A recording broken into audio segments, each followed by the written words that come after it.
I'm a tycoon in World War I, starting by saving France. Welcome back, brave explorers of impossible worlds. We are excited to have you here to continue this odyssey together. Before we continue, everything you'll hear is pure fiction. So please don't try to replicate combat techniques at home. This wonderful story and all its rights belong to its brilliant original author. We are only the messengers of entertainment. Want another dose of adventure? Subscribe to our YouTube channel so you don't miss a single chapter. And if you can't wait, our Patreon has exclusive surprises you'll love. Chapter 176: Buying a Car Company. The image above shows a sports car produced by Aston Martin in 1914, by a team. Eric looked at Charles incredulously, his tone tinged with helplessness. Lieutenant, some things money can't buy. If you wanted low-level talent, or some workers, I believe you could get them quickly. But what we need might be the world's top team, people you don't even know where they are. Charles interrupted Eric. Have you heard of Aston Martin? Eric shook his head blankly. No, never heard of it. Is it famous? No, Charles replied calmly. It's a car company that was just founded last year, a British car company. Then, Eric spread his hands, as if to say, why bring this up? Although it's only been established for a year, Charles continued walking deeper into the factory, watching the workers at work. It's already producing sports cars and participating in races, achieving good results, and then, Eric was increasingly confused. What did this have to do with developing their own aircraft? Charles stopped and looked at Eric, revealing the answer. I heard it plans to sell all its machinery and the technical staff it has signed. Eric suddenly understood. You mean, we're going to buy this car company, and its technical staff? Charles added, all the capable technical staff who have worked here. But, Eric was shocked and incoherent. It's a car company that's about to go bankrupt, and it's only been a year. Charles looked at Eric silently without speaking. Eric suddenly remembered that his own aircraft manufacturing plant was also a company on the verge of bankruptcy, but Charles had bought it and was now thriving. All right, Eric said somewhat awkwardly, it might have potential, but they make cars, they probably know nothing about airplanes. They don't need to know about airplanes, Uncle Eric, Charles replied. They just need to know how to make engines. They can develop a powerful sports car engine within a year. That's the kind of team we need. Eric fell silent. He considered for a moment, then nodded and said, that might work, but the funding required might be beyond our imagination. That's my problem. Charles interrupted Eric. I need you to take a few people to negotiate with them, then buy the company and bring them here. All right, Eric replied helplessly. If you insist on doing so. He still thought it was absurd, spending huge sums to buy a sports car company as an airplane development team, especially a bankrupt one. It seemed like throwing money away. But Charles knew that wasn't the case. Aston Martin wasn't an ordinary car company, it had been bought by the British SYNOPSIS aircraft company. Then, through their efforts, the Clackett air-cooled radial piston engine was born, and the Camel fighter, based on this engine, successfully took to the skies. From then on, Britain began its dominance over the German Luftwaffe, even shooting down the renowned German ace pilot Red Baron in a Camel. Charles knew that airplanes had only been around for a little over a decade, and their engines were still in their infancy, with the vast majority not using dedicated engines. If a team could develop a powerful sports car engine in a short time, its technical level would be second to none. Charles certainly wouldn't let this team slip through his fingers, nor would he allow the German Fokker fighter to crush all Allied aircraft upon its debut, as had happened in history. Business trips seemed simple to Eric. For others, traveling to Britain required a car, train, ship, and then another train and car, potentially taking 1 or 2 weeks to reach their destination. Eric only needed an assistant, some food, and a plane. Before leaving, he waved to Charles. I'll probably arrive at my destination by tomorrow morning. Wait for my good news. I hope their offer won't shock you, Charles waved back confidently. During this time, through selling tractors, airplanes, motorcycles, and other assets, he had accumulated over 6 million francs, more than enough to buy a nearly bankrupt car company. As the plane entered the runway, Eric turned back and shouted at Charles, you can reconsider, Lieutenant. I don't think this is wise. Perhaps you should discuss it with Mr. Joka first, Charles responded with a smile. He had already discussed it with Joka, or rather, he had spoken to him. Joka was sitting on the sofa reading the newspaper, the Merit Journal. He bought a copy of every issue of the Merit Journal, throwing away his previous collection. If it's a lie, there's no need to keep it, he said. Camille agreed, but didn't understand why newspapers about Charles would be bought at high prices on the black market. When Joko heard Charles say he wanted to acquire Aston Martin, his expression was as shocked as Eric's, his eyes seeming to say, "Has Charles gone mad? Buying a sports car company and merging it with an aircraft manufacturer?" But Joko didn't utter a single word of objection. He just paused for a moment, then calmly replied with a soft hum, "Do as you say." Charles, however, seemed a little uncomfortable. "Don't you think this is just a momentary impulse?" Joko's gaze remained fixed on the newspaper, and he countered, "When have you ever acted on impulse?" Joko then spread the newspaper out in front of Charles. It was about the Battle of Antwerp, detailing how Charles lured the German Big Bertha into firing range. "Do you think someone who can think of these things would buy a company on a whim?" "No, I don't think so," Joko added. "Besides, it's all your money, Charles. You have the right to dispose of it. And in a month you'll be an adult, then you can open your own account." "A month?" Charles couldn't perceive any difference between being an adult and a minor. Then it occurred to him, Parliament had promised not to send him directly to the battlefield because he was drafted as a minor. So, if you were an adult, would it mean he might be sent to the battlefield? Thinking about this, Charles felt it was better to be a minor. The image above shows a British camel fighter plane. Chapter 177, A Strange Alliance. The rain stopped in the early morning, and the sun even came out. The post-Rainos Park was like a fairyland, the whole world exuding a freshness. A light mist swirled among the trees and valleys, a mountain spring trickled nearby, and green grass stretched out beneath their feet. At first, Armand wondered why Gravy had brought him here, but when they climbed the grassy slope and looked down at the town of Darvaz and its industrial area, he understood. It was a good vantage point. With a pair of binoculars, the activity at the Charles tractor factory would be clearly visible. However, this time, Gravy unexpectedly stared at the Francis tractor factory. Following Gravy's gaze, Armand exclaimed, "Oh! Schneider has moved into the Francis tractor factory." Gravy hummed in agreement. This was evident from the branch line of the railway extending into the Francis tractor factory.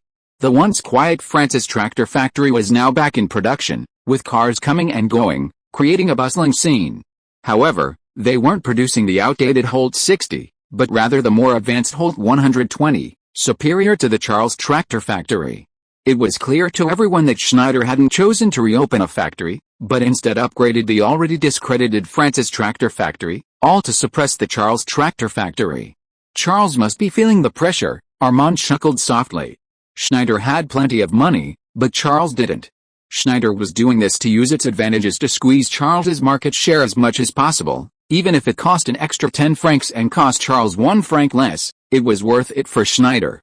Gravy, however, shook his head slightly, saying, "Not necessarily." Armand looked at Gravy with suspicion. "I heard Schneider's Holt 120 only sells for 1,200 francs, the same price as Charles's Holt 75. Does anyone still want to buy the Holt 75? Why not buy a better, more advanced tractor for the same price?"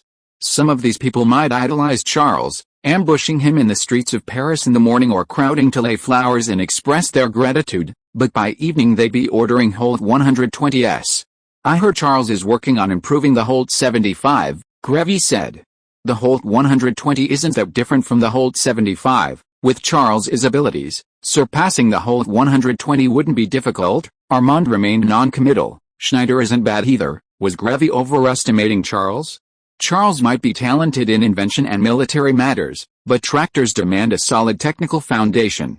Otherwise, Charles wouldn't need to buy the Holt 75 production line. But that's none of our business. Armand glanced at the two factories in the distance. "This is what you wanted to see. Lead Schneider to the Charles." "That's not enough, Armand," Gravy replied thoughtfully. "Far from enough." Armand looked at Gravy in shock. "Do you think Schneider isn't enough to deal with the Charles?" Gravy didn't answer directly. He picked up his cane, turned, and walked back to the carriage, saying, "If Schneider could handle the Charles, Francis wouldn't have contacted us." Armand was bewildered. What did these two things have to do with each other? He followed Gravy back to the carriage, and as he sat down, he carefully considered the previous statement. Suddenly, he understood. Francis was a businessman who only cared about profit and had no sentimentality. He had now sided with Schneider. If Schneider believed he could handle the Charles, he could have easily ousted Francis and wouldn't have let him continue managing the Francis tractor factory. But if Schneider lacked this confidence, He would hope that Francis would continue to maintain relations with the right wing. This way, Schneider could form some kind of alliance with the right wing through Francis. Thinking of this, Armand suddenly understood. This was what Grevy wanted. Francis was insignificant. What he wanted was an alliance with Schneider. A sense of absurdity welled up in Armand's heart. The right wing, representing the traditional aristocracy, was actually allying with a big capitalist. How unpredictable. Was Charles really that powerful? Could he force the two top powers in France to unite? And two forces with fundamental contradictions, like fire and water. Soon, Armand knew the answer. As soon as the carriage returned to Brad Manor, the butler came forward to report, "Sir, Francis called. He wishes to meet with you and Mr. Grevy this afternoon." Charles, who was having breakfast at home, also sensed this subtle change. Francis, this insignificant man, somehow managed to unite the seemingly impossible Schneider with the entire right wing. Grevy considered Charles a more threatening opponent than Schneider, and he planned to use Schneider to kick Charles out of the picture. Or rather, Grevy still held on to hope, hoping to force Charles into the right wing in this way. At that time, Grevy's ideal society would emerge, a France primarily based on agriculture, with industry as a secondary sector. Grevy would be in charge of managing agriculture, while Charles would naturally be in charge of managing and developing industry. As for Schneider, it simply didn't want Charles to threaten its arms industry, especially in the field of artillery. Together, they could instantly gain an overwhelming advantage in Parliament, and even if Charles allied with Steed, it would be futile. Clearly, from now on, any matter that needed to be resolved through Parliament would inevitably encounter trouble. "What are you thinking about?" Joka ate rather quickly today, and he got up to help Camille clear the dishes. "Nothing, father," Charles replied casually. Charles didn't plan to discuss becoming enemies with Schneider at home, lest Camille worry. "Colonel Estany came last night," Joka said. "He knows you're on leave today, and he said he has some issues he'd like to discuss with you. He's staying at the factory." Colonel Estany now has two roles. One is as an artillery colonel commanding and training tank units, and the other is the chief designer of Charles's tractor R&D department. This seems to suit his development well. He can study tactics while considering the direction tank development should take. "Okay, father." Charles took a few sips of milk, intending to end his breakfast, but then noticed Camille watching him. Charles sighed and could only pick up his glass and gulp down the milk, even though he was already quite full. Joka looked at Charles with a pitying gaze, and after Charles finished drinking, added, "Matthew also wants to talk to you. He seems to have some new ideas." Charles hummed in agreement, a hint of relief in his eyes. This guy had finally settled down. Chapter 178 The Primitive Suspension. Charles met with both Estany and Matthew in the R&D department. To be precise, it wasn't a meeting, but rather an encounter. The R&D department was a warehouse of over 200 square meters, with a Mark I tank in the center, surrounded by production and machining tools, and workers on standby. Designers could immediately have workers produce parts to improve or assemble tanks based on their ideas. Charles believed this better tapped into the designer's potential. Of course, everyone in the R&D department, whether designer or worker, had undergone rigorous screening and been confirmed to be without problems. This time, Charles came to the R&D department alone. Joka didn't come with him. Joka felt he didn't understand tanks anyway, and was an outsider in military or mechanical matters, so he wouldn't be able to do anything there, preferring to stay in the office looking at reports. Estany was staring blankly at the Mark I tank, seemingly deep in thought. Matthew and Joseph were fiddling with something in front of a small model. As Charles entered, they stood up almost simultaneously to greet him. "Hey, Charles, it's nice to see you. I have an idea." "Charles," the two men paused, then Colonel Estany gestured politely to Matthew. "My question is rather lengthy. Please go ahead, sir." "Thank you, Colonel." Matthew readily accepted. His personality didn't discriminate based on status, whether the other person was a colonel or an ordinary worker. Matthew leaned on his cane, shifting slightly to present the model behind him to Charles, saying, "Although there have been breakthroughs in engine technology, I think you should take a look at this first." "What is it?" Charles stepped forward. What came into view was a small ring of tracks, clearly simulating a Mark I tank, supported by spring-loaded mechanical levers or similar devices. "It's like this," Matthew explained. "The tracks have always been a major problem for mechanics. They've become a burden for everyone. Tanks need maintenance every 10 kilometers or so. The mechanics have to replace cracked or deformed track plates, and at 30 kilometers, they even have to replace the entire track.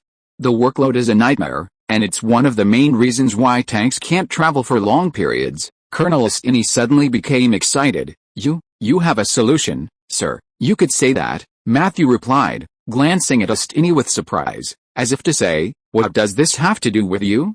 Aren't you training tank units? Charles bent down to examine Matthew's model closely, and soon understood. You plan to use a spring structure to reduce the tension on the tracks. Yes. Matthew stepped forward and patted the tracks on the model with his dirty gloved hand, explaining, I've discovered that the reason tracks are prone to breakage isn't entirely due to the tank's weight, but rather the tension within the tracks themselves. It's like a taut rope. With just a little force, it will snap, a disaster in reality. But if it's an elastic rope, it won't break no matter how much you pull. Charles nodded. This was another drawback of rigid suspension. The tracks were prone to breakage, making tank maintenance and upkeep extremely difficult, thus limiting its effectiveness in combat. For example, in the Battle of Lafis, the victorious tank units were unable to expand their gains and continue a deep encirclement of the enemy's rear.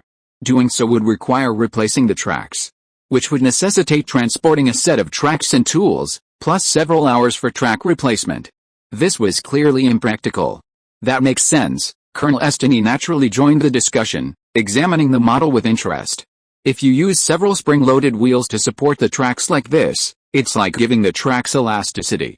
They'll be less likely to break, like an elastic rope. Yes, Matthew replied, I think this can increase the track's lifespan and also affect the tank's speed. Speed? Colonel Estini's eyes lit up. Yes, Matthew explained, if the maximum impact that tracks can withstand is a fixed upper limit, adding springs reduces the impact force from the ground. Estini suddenly understood. That means the tank needs to reach a higher speed to reach the track's impact limit. In other words, a higher speed is needed to break the tracks. This is actually the weakest link principle. If the suspension is inadequate, no matter how powerful the engine is, it's useless. The speed will never be high enough. If the speed is too high, the tracks will break, and the tank will ultimately be unable to move. That's the idea. Matthew nodded. However, without experimental proof, I'm not sure if it's feasible. Worth a try. Estini nodded emphatically, his eyes filled with unexpected admiration. It could potentially take tanks to another level, sir. It's very creative and meaningful. Then, both the men turned their gazes to Charles, their eyes filled with anticipation. Charles nodded in approval. The rudimentary elastic suspension system was about to emerge. Well done, Matthew, Charles praised sincerely. He hadn't expected Matthew to have such talent. He only had a middle school education and hadn't studied any professional knowledge, yet he had conceived of and designed a suspension system. However, Charles believed they could take an even bigger step. But why don't we use hydraulic shock absorbers instead of springs? I think they might be much more effective. Matthew was taken aback, then exclaimed, You're right, Charles, you're a genius. My God, you've surpassed all my efforts with just one sentence. I hate you, Charles. What I've made is utter garbage. Though he said this, his face was full of excitement and anticipation. He actually had no intention of competing with Charles. Joseph, who had been silent until now, also agreed with Charles. Yes, with the tank's immense weight, springs are clearly insufficient for cushioning. We need hydraulic shock absorbers more. They can even be produced directly from motorcycle factories. By this time, motorcycles were already using hydraulic shock absorbers, and Charles's motorcycle factory possessed the mature technology. Note, the hydraulic shock absorber was invented in 1908. Colonel Estini, standing nearby, listened in stunned silence. He asked, somewhat skeptical, does that mean we might be able to achieve even higher speeds? Yes, of course, Matthew replied confidently. The hydraulic shock absorber is far more effective than a spring. Colonel Estini took several deep breaths, nodding excitedly and muttering, Great, fantastic. Charles, however, was thinking, since we've come this far, why not? The image above shows the principle of a hydraulic shock absorber. It essentially uses fluid flowing between two confined spaces to replace a spring. Chapter 179 Renault Tanks. My name is Estini, sir. It's a pleasure to meet you. Colonel Estini introduced himself to Matthew. Matthew, from the mechanical department, Matthew replied with a smile. We've met many times. Yes, of course. Colonel Estini's expression was somewhat awkward. He had always thought Matthew was just an ordinary worker, and a disabled one at that. In this era, disability also meant being left behind and dependent on others. Therefore, Colonel Estany hadn't had much contact with Matthew until today, when he suddenly discovered Matthew's talent. And in Matthew's eyes, he had previously thought Colonel Estany was just an ordinary commander, but he hadn't expected him to have such in-depth knowledge of tanks. Charles ignored the two men, quickly sketching on the paper with a pencil. His drawing skills were poor, crooked and uneven, but that didn't matter. He finished the drawing in no time and handed the sketch to Matthew. "Take a look at this, Matthew. Perhaps we can design the road wheels like this, divided into several groups, with 4 road wheels in each group." Joseph curiously leaned over to take a look, but he didn't quite understand the design. "What, is there any point to this, Master Charles?" But Matthew and Estany only glanced at the sketch and looked incredulous. No, this makes a lot of sense." Colonel Estany's eyes were uncertain as he pointed to the triangular structure and looked at Charles, asking, "It's dynamic, isn't it? I mean, they're movable, right, Lieutenant?" "Yes," Charles gave an affirmative answer. "The parts of the triangle can be connected with hydraulic shock absorbers, so of course, they're dynamic. This obviously achieves better shock absorption." Matthew's gaze remained fixed on the sketch, as if he were looking at a treasure map. "It's not just about shock absorption, it's determined by its special structure. Once under stress, these wheels will spread horizontally, and the tracks will sink into that area. God, this allows each set of road wheels to have different tension, and the tracks will be as soft as dough soaked in water. This allows the vehicle to achieve a certain balance." Colonel Estany immediately thought, because the tracks are as soft as dough, the vehicle will maintain a certain degree of levelness, which not only increases the comfort of the crew but also makes it easier for the machine gunner to aim at the target. "God, what a brilliant design. How did you come up with this, Charles?" Matthew felt a little ashamed. He looked back at his model. "Compared to your idea, mine is just a child's toy." "You've done a great job, Matthew," Charles replied. Charles was telling the truth. Matthew's progress was normal. First the springs, then the hydraulics, then gradual improvements through continuous experimentation, until the triangular suspension appeared. Renault took a year and 3 months from receiving the R&D project to producing the prototype. Charles simply ignored the process and drew the result directly. With the suspension issue resolved, Charles turned to Colonel Estany and asked, "What's wrong, Colonel?" "Well, it's like this," Colonel Estany replied. "I've actually partially resolved my idea. Lately, I've been thinking that since the main function of tanks is to provide cover for infantry and help them break through lines, could we make the tanks lighter to increase their speed and range?" He glanced at Matthew and Charles. "Your method of adding hydraulic shock absorbers can already increase the tank's speed, but I think, perhaps we could comprehensively improve the tank's performance, so we won't repeat the regret of La Forks." La Forks was undoubtedly a victory for everyone, and Colonel Estany agreed, but he still had regrets. The reason was that the Mark I couldn't implement his swarm tactics. His swarm tactics require tanks to penetrate deep behind enemy lines, either breaking into smaller units or breaking into smaller units to attack various strategic locations, which demanded considerable mobility from the tanks.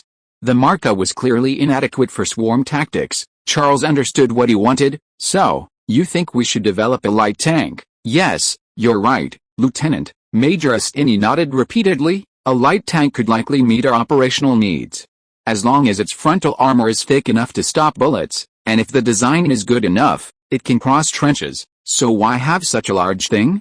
If it could go faster and farther, wouldn't it be more effective on the battlefield?" Charles wasn't surprised at all. Historically, he had made such a design request to the military, and Renault had designed the Renault tank based on the military's needs, a tank that required only 2 operators and weighed only 7 tons. As it turned out, the Renault tank was superior in combat to other tanks that resembled armed fortresses. It was even called the ancestor of tanks. "I agree." Charles turned his gaze to the Mark I tank parked in the center of the research institute and said, "So, it's reached its end. We need a completely new tank. This tank should have." Charles turned back to Matthew. "The chassis is your responsibility, Matthew, just like we said before." "No problem," Matthew was confident.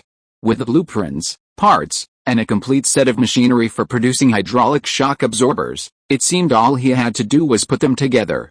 Charles then turned his gaze to Estany. "The tank design is yours, Colonel." "Glad to assist, Lieutenant," Estany replied. After a pause, Estini added with some concern, "There's a problem, Lieutenant.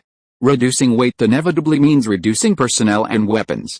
In extreme cases, it might only need one machine gun, but then we can't protect the sides, and its side armor has to be thin," Charles blurted out. "Then design a rotating turret, Colonel." Colonel Estini's mouth dropped open, frozen in place for a long moment before he reacted, excitedly shouting, "You're right, Lieutenant.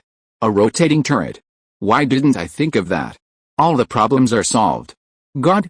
I can almost see it." Matthew's lips curled into a strange smile. Was this tank really designed by him and Estini? Or was it designed by Charles, split into two parts, and crammed into their heads? Chapter 180 The Boulanger Affair. The next day was the day Charles was to go to headquarters for his service. Charles originally wanted to stay in bed a little longer.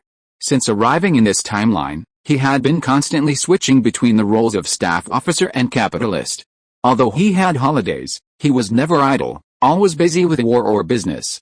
He also wanted to take a break and sleep soundly in his warm bed during this chilly autumn. But Camille gently knocked on the door, reminding him, "Charles, Major Laurent has been waiting downstairs for half an hour." "I'm coming, Mom," Charles replied helplessly. The sky was overcast, the rain seeming to fall but not quite, creating a somewhat oppressive atmosphere. A cold wind relentlessly blew in from the drafty sides of the Model T, making Charles shiver and unconsciously tighten his military coat. Major Laurent, while maneuvering the car, said, "From now on, we might not have to hide from crowds anymore, Lieutenant." "Why?" Charles was puzzled. Had he been ruthlessly abandoned by his fans? Major Laurent explained, "It's because of another hot topic. Everyone's wondering where Spee's fleet will be, and where the next naval battle will take place." So, Charles nodded with a no. This wasn't just the case for Parisian citizens, governments around the world felt the same way. The land defenses had temporarily stabilized, and neither side could gain the upper hand, so they all turned their attention to the sea. Germany wanted to see if they could open a new battlefield at sea to delay British reinforcements to France. The Allies, on the other hand, wanted to suppress the few German warships that had emerged in their infancy, and also wanted to see if they could break the land stalemate by leveraging their superior naval power. Thus, everyone's focus and attention shifted to the sea. This was fine, Charles could worry less. Sure enough, when the car arrived in Paris, only a few scattered groups of people waved and shouted at Charles on the street, much quieter than before. Charles thought to himself, Count Spee was truly a good man, one could even say he sacrificed himself for righteousness. To Charles's surprise, he was startled by the cheers erupting from the staff officers as he stepped into headquarters. "Welcome, Major Charles." "Salute to Major Charles." "Congratulations, Major Charles." Major, Charles looked at the cheering crowd with a bewildered expression. Lieutenant Colonel Fernand pushed Charles directly in front of Gallieni, saying, "Come on, Charles, your promotion application was approved yesterday." Gallieni smiled and handed Charles a stack of documents, saying, "Your uniform is ready. Some members of the first flight group are also being promoted with you. See if there's anything else you need to add." "Yes, General." Charles stepped forward and took the documents from Gallieni. It turned out that the pilots of the first flight group were all second lieutenants, making command during operations very inconvenient. Gallieni decided to promote Charles, the squadron leader, to major, and his deputy, Carter, to captain. He then appointed several lieutenant squadron leaders, ultimately forming a top-down hierarchical command structure. In reality, the squadron leader of a flight group should correspond to a major or captain, with lieutenant platoon leaders below them. However, since the group was newly formed, the ranks were generally low, so they had to make do with this for now. Charles returned to his dormitory and changed into his major's uniform. This time, he didn't even bother to look in the mirror, seemingly already used to it all. Stepping out of the dormitory and into the office, he was greeted by another round of congratulations from his colleagues. Some even joked, "Won't you be promoted to colonel next month? We get promoted one rank at a time, 1 year at a time, but Charles is promoted 2 ranks at a time, 1 month at a time. He'll be a general soon, won't he?" Cobdo even snapped a few pictures of Charles with his camera. Tomorrow morning's on Earth's Daily would definitely be a headline, "Charles promoted to major, skipping ranks." There might even be a comment, "Charles might be the fastest promoted and youngest officer in France, but most people think he hasn't been promoted fast enough." A whole bunch of chatter ensued, and Charles was worried that Cogdo would bring the focus back to him. Gallier nodded to Charles and silently entered the lounge. Charles understood and followed Gallier, turning back to close the door. "Have you heard of Boulanger?" Gallier asked casually, leaning back in his chair. "No, General," Charles replied, "never heard of him. It happened over 20 years ago, before you were even born." Gallier briefly recounted the events. Boulanger was a general who was wounded several times and distinguished himself in service, enjoying a high reputation among the military and civilians. Later, he wanted to enter politics, so he left the military and went into politics. He even won a large majority of votes in parliament, but the final result was, he committed suicide after some scandals were exposed. Gallier's tone was calm and emotionless, as if he were recalling something insignificant. Charles initially thought the same, but later, after learning more, he discovered that Boulanger's early actions were somewhat similar to his own. After entering politics, Boulanger implemented a series of reforms, such as improving soldiers' rations, allowing soldiers to grow beards, supporting workers' strikes, and abolishing aristocratic privileges, which garnered popular support that could even be described as fervent. When he was dismissed from his post as Minister of War by capitalists through dishonorable means and forced to leave Paris, 150,000 people surrounded the train station and surrounding area, excitedly embracing him, vying to shake his hand, and shouting, "You can't leave, you are hope, France cannot do without you, Mr. Boulanger." But his opponents were capitalists, who are adept at digging up and publicizing their opponents' dishonorable deeds, ultimately ruining their reputation and causing them to lose everything. At this time, although Charles didn't fully understand the situation, he could still tell that Gallier was using this incident to warn Charles to learn from this experience and not to lose himself in the support of the masses while ignoring the opponents lurking in the shadows. "I understand, General," Charles said. "I will be careful with my words and actions. This is a society with double standards. Big capitalists can commit heinous crimes and get away with it, like the Panama scandal. But for ordinary people, even the slightest exposure of a secret can ruin a promising future or even lead to their death." Although Charles is a capitalist, in front of Schneider, he is an ordinary person, and he cannot afford to lose. Gallier nodded in satisfaction and continued, "Another question, Major, have you heard that the Germans are developing tanks?" "German tanks?" Charles was startled and immediately thought of the A7V. "Yes," Gallier replied, "but the news is not yet confirmed. It came from capitalists. This is normal. Capitalists are more sensitive to such information and sometimes know more than the military or even the state." The message says, a hint of worry flashed in Gallier's eyes, "The Germans are developing a tank specifically to counter your Mark I, and they even plan to equip it with a cannon." "Aren't you still considering equipping it with a cannon?" Charles answered firmly, "No, General, I don't think it's necessary. With no tanks, there's even less need to equip the Mark I with a cannon." The image above is an illustration of Boulanger's suicide. Thank you to Crisis Crocodile for the donation. Thank you very much. Chapter 181 German Tanks. At Brad's estate, Francis, dressed in a brand new suit, appeared in the villa's living room, looking radiant. He seemed like a completely different person, greeting everyone with his head held high. "Hello, Mr. Grevy, Mr. Armand, I'm sorry to have kept you waiting." Then, without waiting for further greetings, he casually sat down on the sofa and accepted the red wine brought by a servant. A flash of anger crossed Armand's eyes. This guy really thought he was something special. Grevy's eyes remained disdainful, not even twitching, his gaze fixed on the meritorious service gazette in his hands. In Grevy's view, Francis was someone who couldn't hide his true intentions. Once he gained power, he immediately became arrogant and lost sight of his place. Such a person was unlikely to achieve great things. Francis, oblivious to anything amiss, took a sip of red wine with a smug smile. "Gentlemen, the situation is this. He hopes to reach some kind of consensus with us." "Us," Armand retorted, letting out a sarcastic snort. "He refers to Schneider, and we, shouldn't Francis now be considered one of him?" "Yes, us." Francis waved his glass at the two men, seemingly indicating that he hadn't abandoned his fellow sufferers. Francis was unaware that his so-called fellow sufferers still didn't respect him.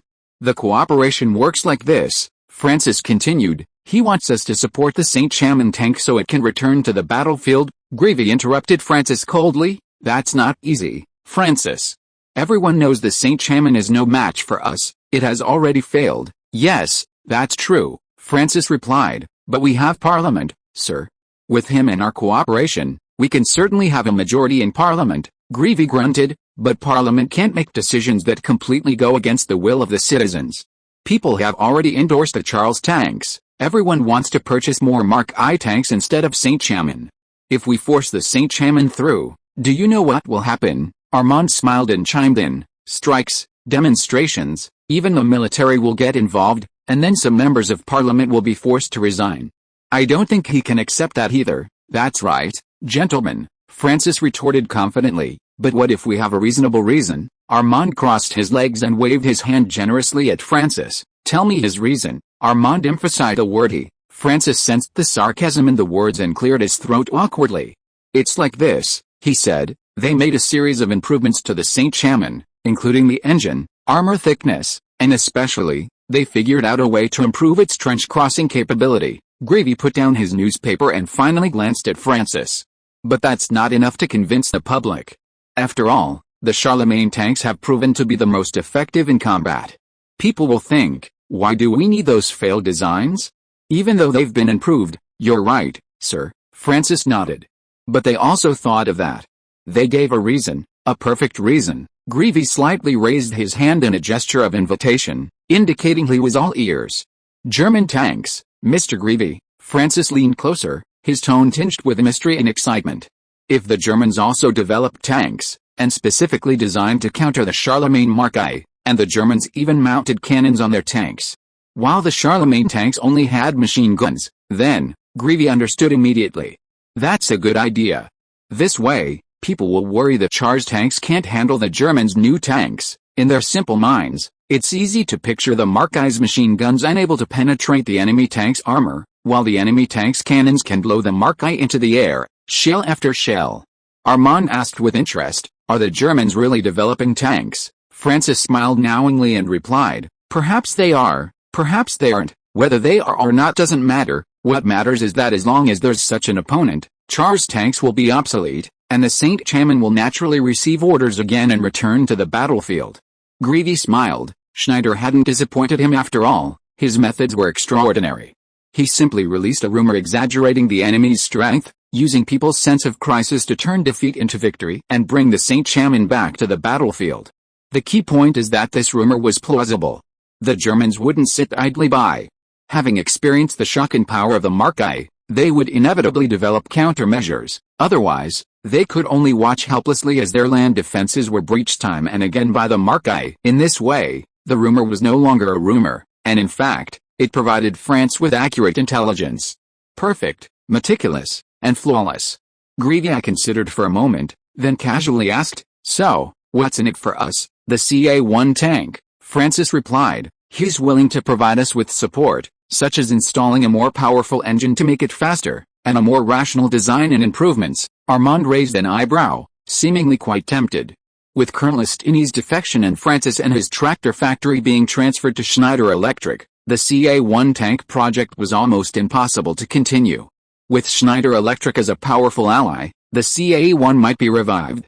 But Greavy refused without hesitation. I'm not interested. Francis looked at Greavy in surprise. But Mr. Greavy, this is a tank, please reconsider. Besides, Greavy coldly interrupted Francis. Have him send someone else. Francis was stunned, a hint of fear flashing in his eyes. He immediately thought of the consequences. If Greavy didn't intend to talk to him, he couldn't be the mediator between the right wing and Schneider. He would be nothing, and might even be ruthlessly abandoned by Schneider. So, I'm very sorry, Mr. Greavy, Mr. Armand. Francis swallowed hard, looking at the two men with a fearful expression. Please believe me, I've always been on your side. I've always done my best to fight for your interests. Armand smiled contemptuously. This guy finally understood his position. Chapter 182 Rush to buy. The agreement was ultimately reached. Francis got what he wanted and left the manor satisfied yet apprehensive. Watching Francis's car disappear through the gate, Armand handed Greavy a cigarette and asked curiously, I can tell you're not really keen on upgrading the CA-1. That won't help us, Armand, Greavy replied. It's Schneider's way of controlling us. Armand froze, even stopping his cigarette lighting motion. A way to control us. Greavy hummed in agreement, lit a match for Armand, then lit his own, explaining through the smoke, we have nothing in industry. If we rely on Schneider to upgrade now, Armand suddenly understood, nodding. We'll need Schneider from now on, even for tank maintenance, Greavy hummed again, exhaling a long puff of smoke. James is a rather shrewd guy. He seems to be helping us, but he actually plans to use our money for his own benefit. Then Armand was confused again. But you knew all this, so why did you ultimately agree to this cooperation? It doesn't seem to benefit us at all. If there's any benefit, it's that CA1 can continue production, which would generate some revenue for the right wing. But the right wing isn't concerned with revenue. Schneider might not have considered this, Greavy replied thoughtfully. If you were to incorporate technology similar to that of the St. Chamon into the CA1, such as upgrading it with the Holt 120 engine, it could potentially become a weapon to counterbalance Schneider. Armand paused for a moment, then realized what he meant. While the CA1 might not possess a vast amount of technology, one day, when Schneider and Charles are evenly matched, it could play a crucial role. At that point, Greavy could simply hand the CA1 over to Charles, and Charles could achieve a complete victory. Thus, Greavy would have a weapon to counterbalance both Schneider and Charles.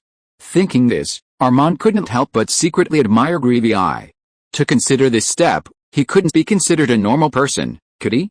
Neither Armand nor Greavy expected that Charles might not even care about these technologies. To him, they were extremely outdated and would undoubtedly be obsolete, no matter how they were upgraded. In the afternoon, Charles was organizing data in the command post as usual. Perhaps because both sides were exhausted from fighting, the offensive and defensive information from the front lines gradually decreased, replaced by reports of lack of supplies, tools, and grenades. The program of sending 2 officers from each division back to Paris for training was underway. The reporting time was set for a week later, to allow the front-line troops time to select personnel and send them to Paris. In addition, the Saint-Étienne arsenal would need several days to produce mortars, followed by testing. At this moment, a guard came up to Charles and reported, "Major, your father asked me to tell you that he hopes you will call the factory." As an ordinary citizen, Djoka, although he had a telephone, could not call the City Defense Command and could only contact Charles through this verbal message. Charles immediately called the tractor factory to inquire about the situation. Eric telegraphed back that he has successfully contacted Martin, Djoka said on the phone. The negotiations were going very smoothly. They were willing to sell the entire machine for 800,000 francs. There weren't many core technical personnel, only about 30. After talking with them, Eric was convinced that most of them would be willing to work in France for a monthly salary of 200 francs. "What's the problem?" Charles asked. "If that were all, it would be perfect." Djoka continued, "But someone else is also going to buy them, apparently raising the price to 1 million francs. Eric hasn't found out who it is yet." Charles frowned. This was troublesome. Someone was bidding against them. This could lead to both sides raising their prices, and even if they won, the final cost would be much higher than before. Who could it be? Charles first thought of the British SYNOPSIS aircraft company, the one that had historically bought his car company. But Charles also felt it was too coincidental. Why did they have to appear just when Eric was negotiating with Martin? This was clearly targeted, and specifically at him. The next second, Charles realized who it was: Schneider. This was a common tactic used by powerful companies to suppress rising stars, competing with newcomers to acquire them and thus limiting their development space. Schneider didn't need foresight, nor did he need to predict the future like Charles. He only needed to do one thing: whatever Charles bought, he would buy at a higher price. While Schneider lost money, Charles would get nothing and be left with only limited resources. Without much thought, Charles immediately told Djokovic, "Have Eric keep raising the price, by 100,000 or 200,000, gradually increasing it until it reaches around 2 million. Djokovic seemed to want to persuade Charles to give up. It was clearly not worth it. Charles added, "Don't mention the technical staff, and don't contact them." Djokovic said, "Oh," seemingly understanding. After hanging up, Charles immediately contacted Steed. As soon as the call connected, Steed's excited voice came through the receiver. "We've already produced 10 prototype guns, Charles, and they're working surprisingly well." Charles didn't intend to discuss this with Steed. He anxiously asked, "Mr. Steed, do you have any personnel stationed in Britain?" "Of course," Steed replied. "I just sent a team to discuss the purchase of hand grenades with the British military." Steed believed this would rapidly increase grenade sales. After all, the British Army was fighting in France, and if they could buy hand grenades, it would be an export that wouldn't need to be shipped out of the country and would be consumed domestically. Please do me a favor, Mr. Steed, Charles spoke quickly. I hope you can get this team to use all their connections, even with the British military, to sign the core technical personnel from Martin Motors. Charles then added, I hope this can be done secretly. Charles didn't need to say anything more. Steed, being an expert, immediately understood what was going on. Leave this to me, Steed readily agreed. Don't worry, Charles, they won't get away. After hanging up the phone, Charles was still feeling uneasy. He realized he had been careless. He should have had Eric find an excuse to travel without telling anyone, so as not to cause any problems at the crucial moment. If he couldn't sign this team, what other company could he hire? Charles couldn't think of any equally capable car companies that were also looking to sell. Besides, no matter what he bought, Schneider might interfere, which was the most troublesome part. If you are listening to this novel on a channel other than Fanfic World, it means it was downloaded and re-uploaded without effort. We warmly invite you to visit our channel, Fanfic World. There you will find the original version of this story and many other novels of various genres. We look forward to seeing you dive into a world of incredible novels. Chapter 183 Price War. Paulina tidied up the documents, compiled them together, and then went into the office to hand them to James, who was signing documents. Sir, Paulina said, these are the decisions Charles made in the last 2 months. First, he bought a motorcycle factory, and soon after, he developed a sidecar motorcycle. Then he bought a tractor factory, and from then on, there was the Mark I. Then he bought an aircraft manufacturing plant and a flying club. James stopped what he was doing, his face showing seriousness, and interjected, and then there was the invincible machine gun Avro and the first flying squadron. Yes, Paulina continued, her tone softening and her voice becoming lower. Now, he has sent people to England, intending to acquire Aston Martin, a car company. James picked up the documents with a puzzled look, flipped through them, found the information on Martin, and frowned slightly. After considering for a moment, James ordered, contact the British office immediately. Yes, sir, Paulina responded. Then the price war began. Sir, Charles has offered 1.2 million francs, Paulina reported to James from a few meters away on the phone. Without hesitation, James ordered, 1.4 million, 1.4 million, Pauline relayed the order. James stood up and looked out the window, puzzled. Why was Charles so determined to acquire this car company? Even at the cost of a price war with him. Did Charles not know he was bidding against Schneider?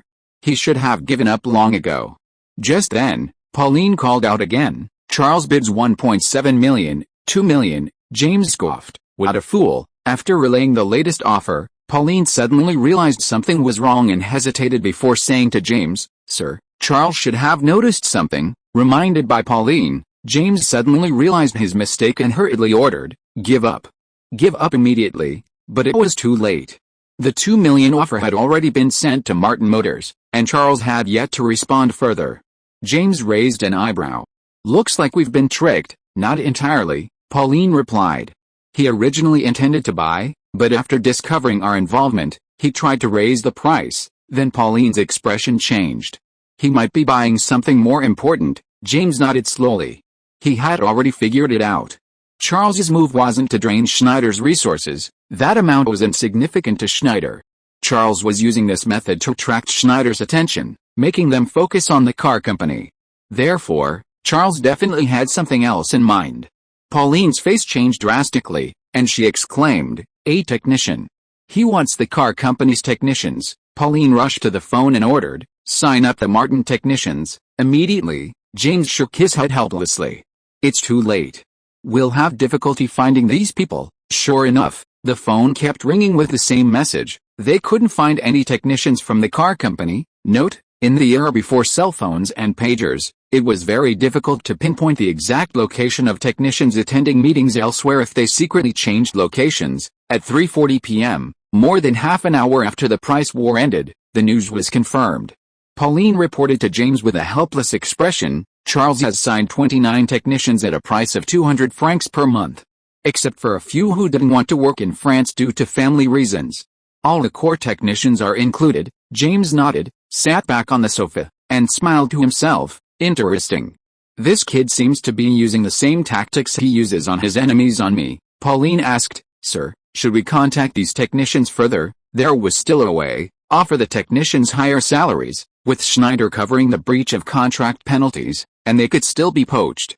But James shook his head, stopping Pauline's violent approach. There are always some technicians who know what's going on, Paulina, James said, his voice tinged with weariness. They're highly skilled. They understand that Schneider is doing this to suppress Charles, not because they value the technicians themselves, while Charles values their abilities. Paulina, though still somewhat resentful, nodded in agreement. Among talented individuals, there are always those with discernment who prefer to go where they can truly be utilized. That represents longer-term development and allows them to fully realize their potential. While Schneider may have money, signing them might just be for show, for decoration. One day, once Charles advances to the next stage, they will lose their value and be discarded. Charles, on the other hand, is the one who can truly utilize them. Therefore, even with money, a few technicians will ultimately end up in Charles's hands, likely the most insightful and capable ones. James was only interested in one thing at this moment. He lit a cigar and said thoughtfully, "What is he planning to do?" Pauline, standing beside him, replied, "I think it's airplanes, sir. He sent Eric, who's in charge of the aircraft manufacturing plant, but," James coughed lightly twice in the smoke, "but his machine gun arrow is invincible. No enemy can stand against it, and no one can compete with it." This was what James couldn't understand. "Perhaps," Pauline replied, "he's competing with himself." Neither of them guessed correctly. Charles simply knew that a crisis would arise in the future, so he prepared in advance. Engine technology requires technical accumulation, talent reserves, and time for research and development. It would be too late to hastily find solutions when problems arose. By then, enemies and competitors would have left you far behind. Charles's heart finally settled when he learned that Steed had successfully signed 29 technicians. With talent, everything was easy. Machines and equipment could be bought, even if Schneider suppressed them. Purchasing through St. Etienne wouldn't be a problem. Lieutenant Colonel Fernand asked, "About the factory?" "Yes," Charles replied. Lieutenant Colonel Fernand nodded, leaning closer to whisper, "You'd better make arrangements, Major, otherwise, in wartime." "Understood, Lieutenant Colonel," Charles nodded gratefully. Lieutenant Colonel Fernand was right. Military command was different from other places. Personal matters shouldn't be brought in here, especially during wartime. That was military discipline. However, what Charles was doing wasn't entirely personal. As the captain of the first flight group, a staff officer, considering the future development of fighter jets and working towards it, that also seemed to be official business. Thanks to Loloipen Reader 20220807084628363 for their donations. Thank you very much. Chapter 184, Able to defeat the enemy, but unable to defeat one's own people. The image below shows German Chief of the General Staff, Falkenhayn, Wilhelmstrasse in Berlin, Germany, has become a concentrated area of government offices after decades of development. The German General Staff headquarters is located in an office building in the middle section. Chief of the General Staff, Falkenhayn, walked to the window with his hands behind his back. A light drizzle was falling outside, and a troop of soldiers carrying rifles and singing military songs were marching towards the front lines amidst cheers from the crowd. They were clearly newly recruited soldiers, their faces still showing youthful innocence, their eyes shining with fervent fervor and a beautiful vision of war. Did these soldiers know what they were about to face? Falkenhayn asked himself the question. No, they didn't know, otherwise their faces would be filled with fear. But now it seemed this was the only way. The Western Front needed more troops, much more. And it was far from enough. General, Colonel Moritz, the staff officer, stepped forward to report, "General Kluck has called. He wants to know if the news that we are developing tanks is true." Developing tanks? Falkenhayn was bewildered. "Where did he hear about this?" "I'm not sure, General," Moritz replied hesitantly. "Perhaps some department leaked the news." Then Moritz realized something and straightened up. "I'll check right away." "No, Moritz." Falkenhayn stopped the staff officer's supposedly clever move, his tone tinged with helplessness. "We don't have any tank plan at all. It's just something the soldiers on the front lines have imagined. They're terrified of the enemy's tanks and therefore want to have tanks themselves." Falkenhayn slowly walked back to his seat, struggling to sit back in his chair like a frail old man, rubbing his throbbing forehead in distress. He had only been in office for a little over a month, but the events on the front lines made him feel that the German army was on the verge of complete collapse and defeat. The destruction of 3 Big Bertha airships in Antwerp was a minor matter. An airship had even been destroyed there. Those were airships, produced by the Germans at a cost of manpower and resources equivalent to building a battle cruiser, yet they were easily shot down by planes less than 1% their size, carrying only a few Congreve rockets. Not long ago, Fockingham had placed high hopes on airships, even having a plan to bomb London with them. But all of that vanished with a deafening roar and a blinding flash. Then came the Battle of Ypres, where the French introduced aircraft equipped with machine guns, resulting in a sky full of French planes, which the German aircraft were utterly helpless against. Then came the Battle of Lafis, where the Mark I tank emerged, easily breaking through German lines, surrounding an elite force plus 8 artillery battalions, and forcing them to surrender. At that moment, Fockingham felt as if the sky had fallen. God, we were still dreaming of conquering Paris, completely unaware that the French could easily annihilate us, like crushing an ant. Of course, he didn't say these words aloud. As chief of the general staff, he could only bury this fear deep within his heart. Fockingham was no coward, but he was still shocked by the constant stream of new French equipment, which easily gained complete superiority in the air and on the ground. How should this war be fought? Tanks. Fockingham shook his head. No, it will be too late by the time we develop tanks. We need something that can stop the French in a short time, immediately. Moritz nodded. He knew what Fockingham was referring to, the 13mm T-type anti-tank rifle. It had already been produced and could penetrate 25mm of vertical steel armor at a distance of 200 meters. This should be enough to stop tanks. But a piece of intelligence changed Fockingham's mind. A staff officer handed him a telegram. General, according to intelligence, Charles's Mark I tanks seem to have a problem with their range. They need to have their tracks replaced every 30 kilometers. Is this true? Fockingham looked at the staff officer in shock, his hands trembling as he took the telegram. It should be true, the staff officer replied. It has been confirmed by a certain French political party. Fockingham read the telegram several times, his face beaming with joy. These past few days, he had been puzzled as to why the French, despite clearly being capable of breaking through the German lines, had done nothing.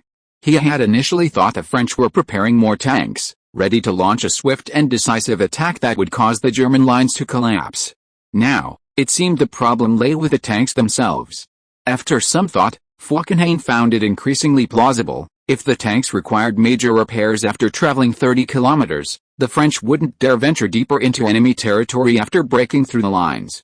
Otherwise, they would be isolated and surrounded by the Germans. Fockingham breathed a long sigh of relief, as if a sword hanging over his head had suddenly disappeared, and the situation suddenly felt less urgent. After a moment's hesitation, Fockingham turned to his staff and ordered, "Take over to the 7th Transportation Division." "Yes, General," Moritz responded. The 7th Transportation Division, officially the 7th United Front Transportation Branch, was responsible for managing and developing military vehicles. The next morning, Galleri got up precisely at 8 o'clock. The staff officers usually prepared 10 minutes or more before Galleri, to save his precious time and ensure they were aware of the situation and able to report to him before he arrived at work. As soon as Galleri sat down, Charles handed him the prepared documents. "These need your signature, General." Galleri grunted and quickly signed the documents, saying, "I've received word that Schneider and Francis tractor plants have submitted applications for wartime procurement regulations to the government, still for the St. Chamon and CA1, but improved versions. Your Mark I, as before, is not intended to participate, is that right?" "Yes, General," Charles answered crisply. Galleri looked up at Charles. "Or, do you have new tanks?" "Yes." Charles didn't shy away. "New tanks also not intended to participate?" Galleri asked again. "No." Charles's eyes held a hint of helplessness. "The new tank has the same problems as before." Gallini's eyes flashed with disappointment, but he ultimately nodded without saying anything more. Galleri had always hoped that Charles could defeat its competitors in the wartime procurement regulations bidding, thus reducing unnecessary casualties and defeats on the battlefield. Ironically, while Charles's tanks had won on the battlefield and gained public approval, they still failed in the military's bidding. In fact, their chances of winning were dwindling. Last time, the right wing and Schneider were competitors, and the CA1 and St. Chamon were enemies.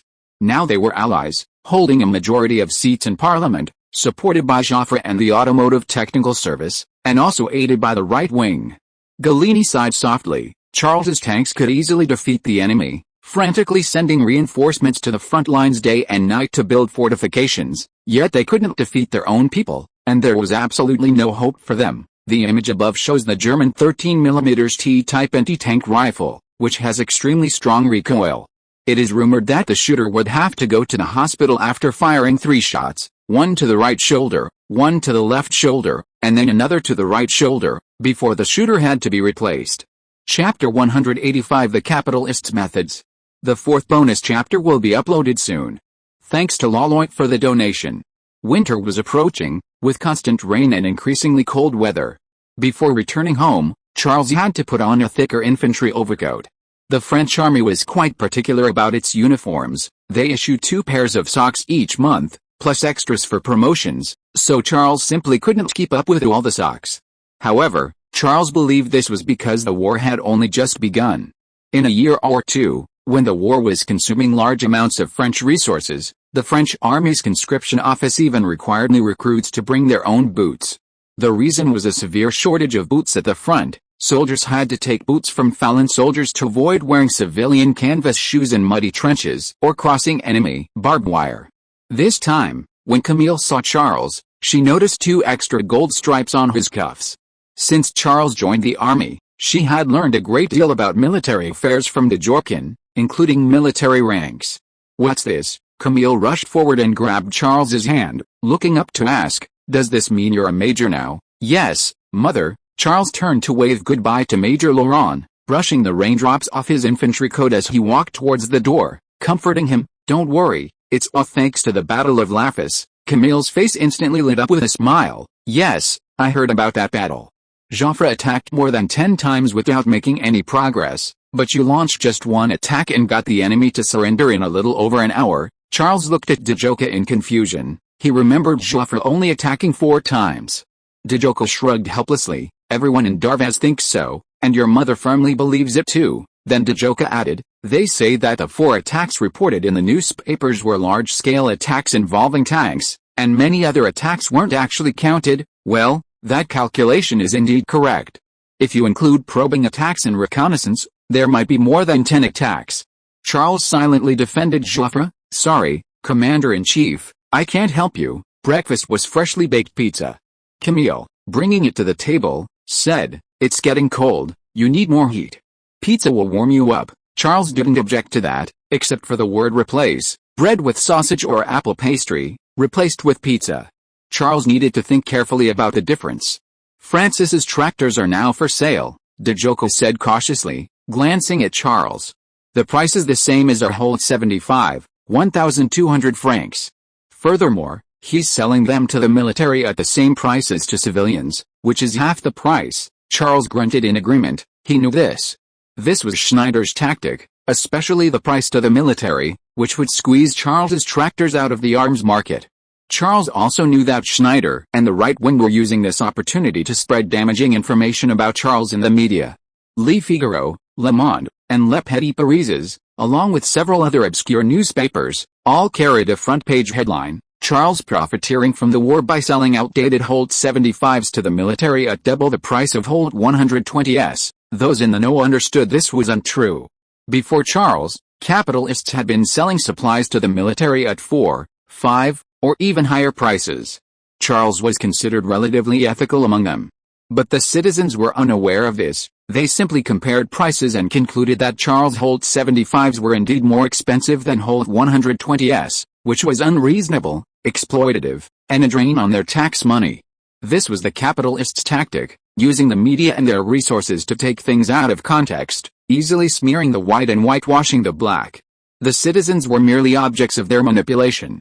Djoka didn't want to bring this bad news to Camille, or Charles, hence his cautious demeanor.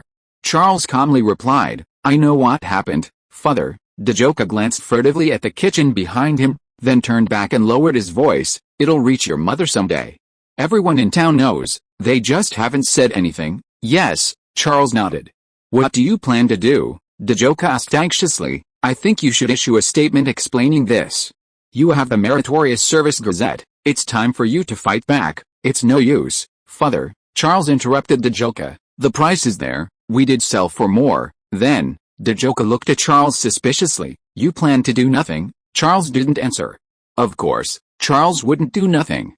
He knew his greatest advantage was the support of the military and the people.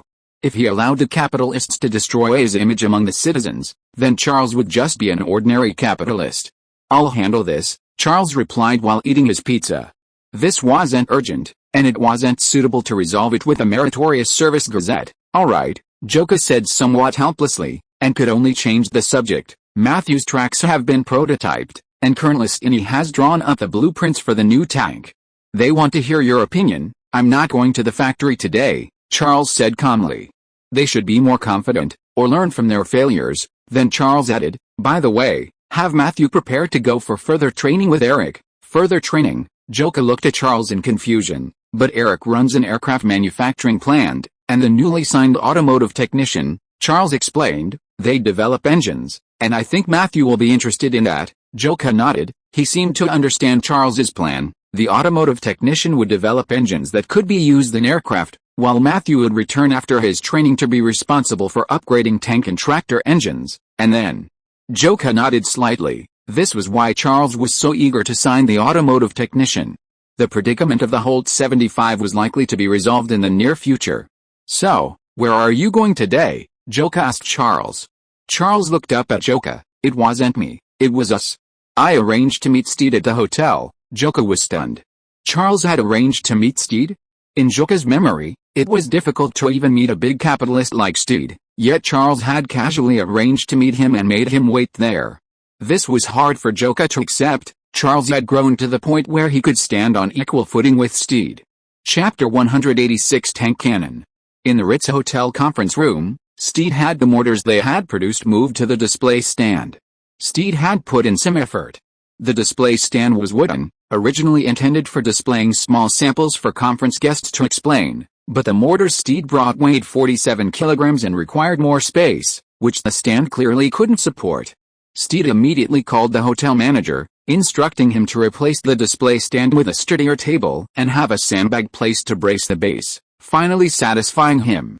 Charles had made some preparations beforehand. This time he changed into casual clothes to avoid attracting attention like last time. Then Charles found the layers of casual clothes very awkward, and he even felt somewhat uncomfortable. Entering the conference room, Steed immediately greeted him with a smile. He politely led Charles to the display stand, his tone tinged with pride. "I hope it satisfies you, Charles." Charles examined the mortar for a moment, then asked, "How far can it fire?" 731 meters, Steed answered with precise data. "Although the accuracy isn't high, just as you estimated, it can fire 25 rounds per minute." Charles nodded in satisfaction. "This is exactly what I wanted, Mr. Steed." Charles then added, "I need a complete set of standardized operating procedures, and at least 10 skilled gunners to operate it. These gunners will become instructors, training others." "Of course," Steed replied, his expression somewhat excited. This was the standard procedure for new equipment to enter the battlefield and the army, but the St. Etienne Armory hadn't developed any new equipment for far too long, and the procedures had been almost completely forgotten. Now, it beckoned to Steed like a triumphant warrior, and there would be more and more in the future. Furthermore, Charles turned to Steed. "I should thank you for your help in England last time." No, it was what I should do," Steed replied. "I was honored, Charles. If there's anything else I need in the future, I'd be happy to help." This was his honest opinion. If he couldn't even do this much, it wouldn't be an alliance at all. Charles nodded, no longer standing on ceremony with Steed. As he sat down, Joka took out blueprints from his briefcase and handed them to Steed. "This is the new equipment I need," Charles said. Steed excitedly took the blueprints, but after flipping through them, his smile gradually faded, replaced by a look of confusion. "This is..." Steed looked up at Charles, his expression slightly embarrassed. "You see, this is a cannon," Charles said calmly. "Yes, but..." Steed's expression was strange. He hesitated for a moment, then said seriously, "Charles, do you have any doubts about St. Etienne's technology?" "No." Charles shook his head and asked, "Why would you think that?" "Look at this cannon." Steed picked up the blueprints, his face full of doubt.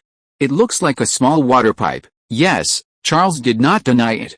"The caliber is only 37 millimeters. The length is only..." Steed looked at the blueprints. "Less than a meter.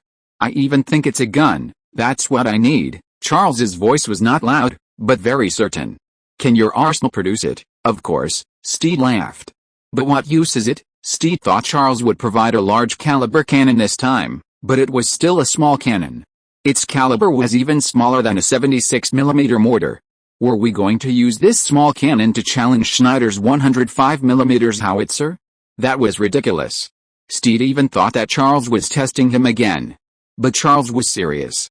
This is an infantry gun, Mr. Steed, Charles explained. Its function is similar to a mortar, or more precisely, an auxiliary one. What do you mean? Steed looked bewildered.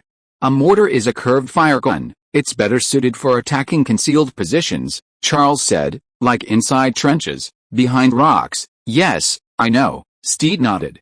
But some targets require direct fire. Charles glanced at the blueprints in Steed's hand, like enemy bunkers, or fortifications hidden in caves. Steed suddenly understood. Mortars can't threaten such fortifications, while direct fire can easily destroy them. Charles nodded, his eyes remaining calm and undisturbed. Steed turned his gaze back to the blueprints in his hands, intrigued. As he flipped through them, he said, "So, it's still a mobile and portable artillery piece, am I right?" "That's right, Mr. Steed," Charles replied calmly. "We can't expect to compete with Schneider immediately.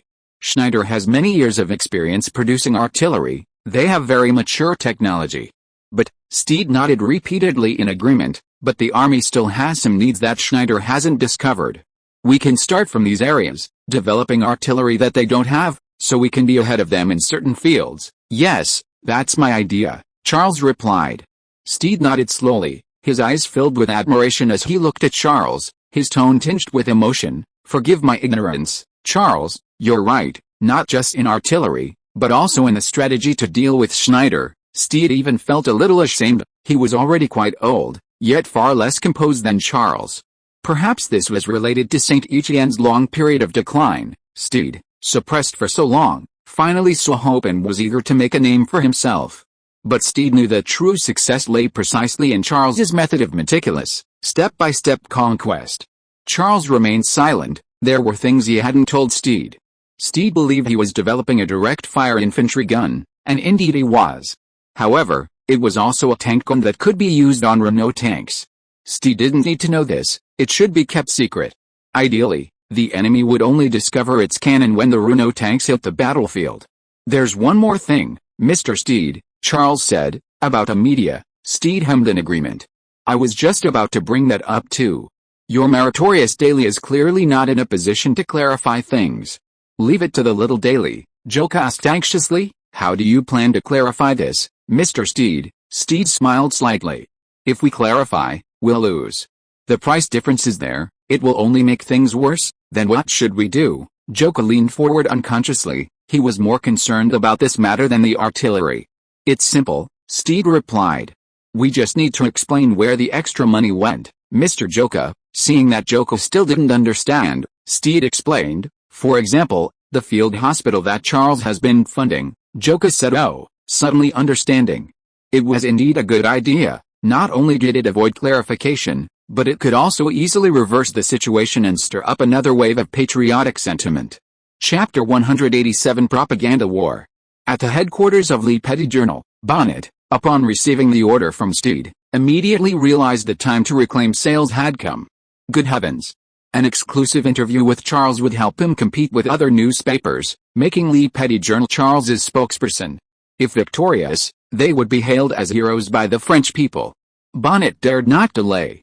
After hanging up the phone, he rushed to the editorial office like a whirlwind, shouting to the busy reporters, "Emergency!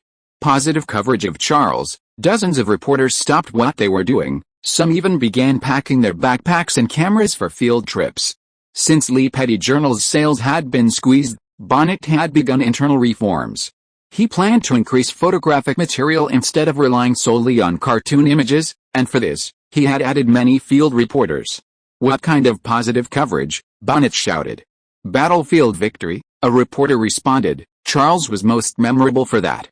"No," Bonnet rejected the proposal without hesitation. "It has to be about his lifestyle." The fight against the high price of Holt 75, though brief and seemingly abrupt, the reporters understood. This was to establish a positive image for Charles and counter attacks from other media outlets regarding the high price Charles paid for the Hort 75 to the military. After a moment of silence, a reporter answered, "Field hospital, Charles has been funding field hospitals." Bonnet quickly pointed in the direction of the voice. "Antoine, handle the field hospital interviews." Antoine responded and quickly ran out the door with several assistants, like soldiers charging into battle. "Welfare home, sir," another reporter shouted. "I know Charles has a welfare home, he's been taking care of wounded soldiers." "August," Bonnet pointed, "you're in charge of the welfare home." August cheered and excitedly led his assistants out. "And volunteers. They support transporting supplies and treating the wounded. Part of their funding comes from Charles, Baptiste, Dawes. The Charles family has a very good reputation there." Baudouin. The reporter teams were dispatched one by one, searching for any possible good deeds Charles had done in the streets and alleys. Some of these things were even unknown to Charles himself. For example, providing funding for volunteers was the result of discussions between Joca and Camille, who felt that as capitalists, they should also do something about it. At the 5th Field Hospital, Dr. Hebrew, his voice trembling with tears, gave an interview. Yes, Charles was a capitalist with a conscience. Without a doubt, anyone who doubts him has ulterior motives. They should be hanged. I still remember Charles's appearance then. He couldn't bear to see soldiers wounded in battle, waiting to die here due to lack of supplies. Charles angrily shouted at me, "I'll take care of everything you need. I'll give you everything you need." And he really did it. He didn't just say it, he really did it. The reporter asked, "Can you tell me about Charles's expenses at the field hospital?" Dr. Hebrew took out a thick stack of documents, placed them on the table, and gently patted them as he replied, "Of course, every single expense was recorded." At first, 8,000 francs a day, the reporter exclaimed in surprise. 8,000 francs? Every day? Dr. Hebrew nodded. That was just the beginning. After that, everyone heard about the 5th Field Hospital. They knew that because of young Master Charles's sponsorship, it had become a place with the highest survival rate, so wounded soldiers kept being sent here. Some wounded soldiers were even sent from over 100 miles away. Can you imagine? This also brought even greater expenses to the hospital. Now it only takes about 13,000 francs to barely keep it afloat. The reporter exclaimed again. 13,000 francs? Every day. God, that's no small amount. That's definitely no small amount. Dr. Hebrew's eyes reddened, and his voice gradually turned heavy, but Charles has no complaints. This isn't money, sir, it's life. Young Master Charles used his money to buy precious lives. This is a great act of kindness. I'm proud of him. I'm very happy to serve him. At the Veterans Welfare Home, as soon as the reporter entered the factory and explained his purpose, he was immediately surrounded by wounded soldiers who had rushed over. Most of us are soldiers saved by young Master Charles. Only young Master Charles is willing to help us. Yes, we've given so much for our country. We risked our lives on the battlefield, and now we're missing limbs, but no one even glances at us, except for Master Charles. He gave us jobs, allowed us to have our own lives here, and we can even save money. He not only saved us, but also gave us the courage to live on. Neighbors in Darvaz, they're all good people. Camille volunteered with us. Yes, she worked for several days at the field hospital, sometimes not sleeping a wink all night. They live a simple life. They don't have servants. You wouldn't even guess they're capitalists. One neighbor pointed to Joca's house. Look, that's where they live. Can you tell the difference between it and ours? The reporter snapped a series of photos of Joca's rather shabby little house. The volunteers, already staunch admirers of Charles, showered him with praise during the interviews. The Charles family has provided us with tens of thousands of francs. Madame Bernard is kind. She's contacted us several times and told us many things about Charles. We were originally organized because of Charles, so everything we've done is, in a sense, Charles's doing. Yes, that's Charles's influence. Soon, the Little Daily published these interviews with photos, concluding with a series of probing questions. Is everything Charles has done really for himself? What have the other capitalists done? What is their purpose in relentlessly slandering him? The Meritorious Service newspaper remained silent throughout, displaying the composure expected of the military, seemingly unconcerned about such self-defeating rumors. The Little Daily also refrained from revealing the truth. The truth couldn't be spoken. It was an unspoken rule in the dealings between capitalists and the military. If exposed, the Little Daily would become the target of the capitalists' criticism, as it would block their path to wealth.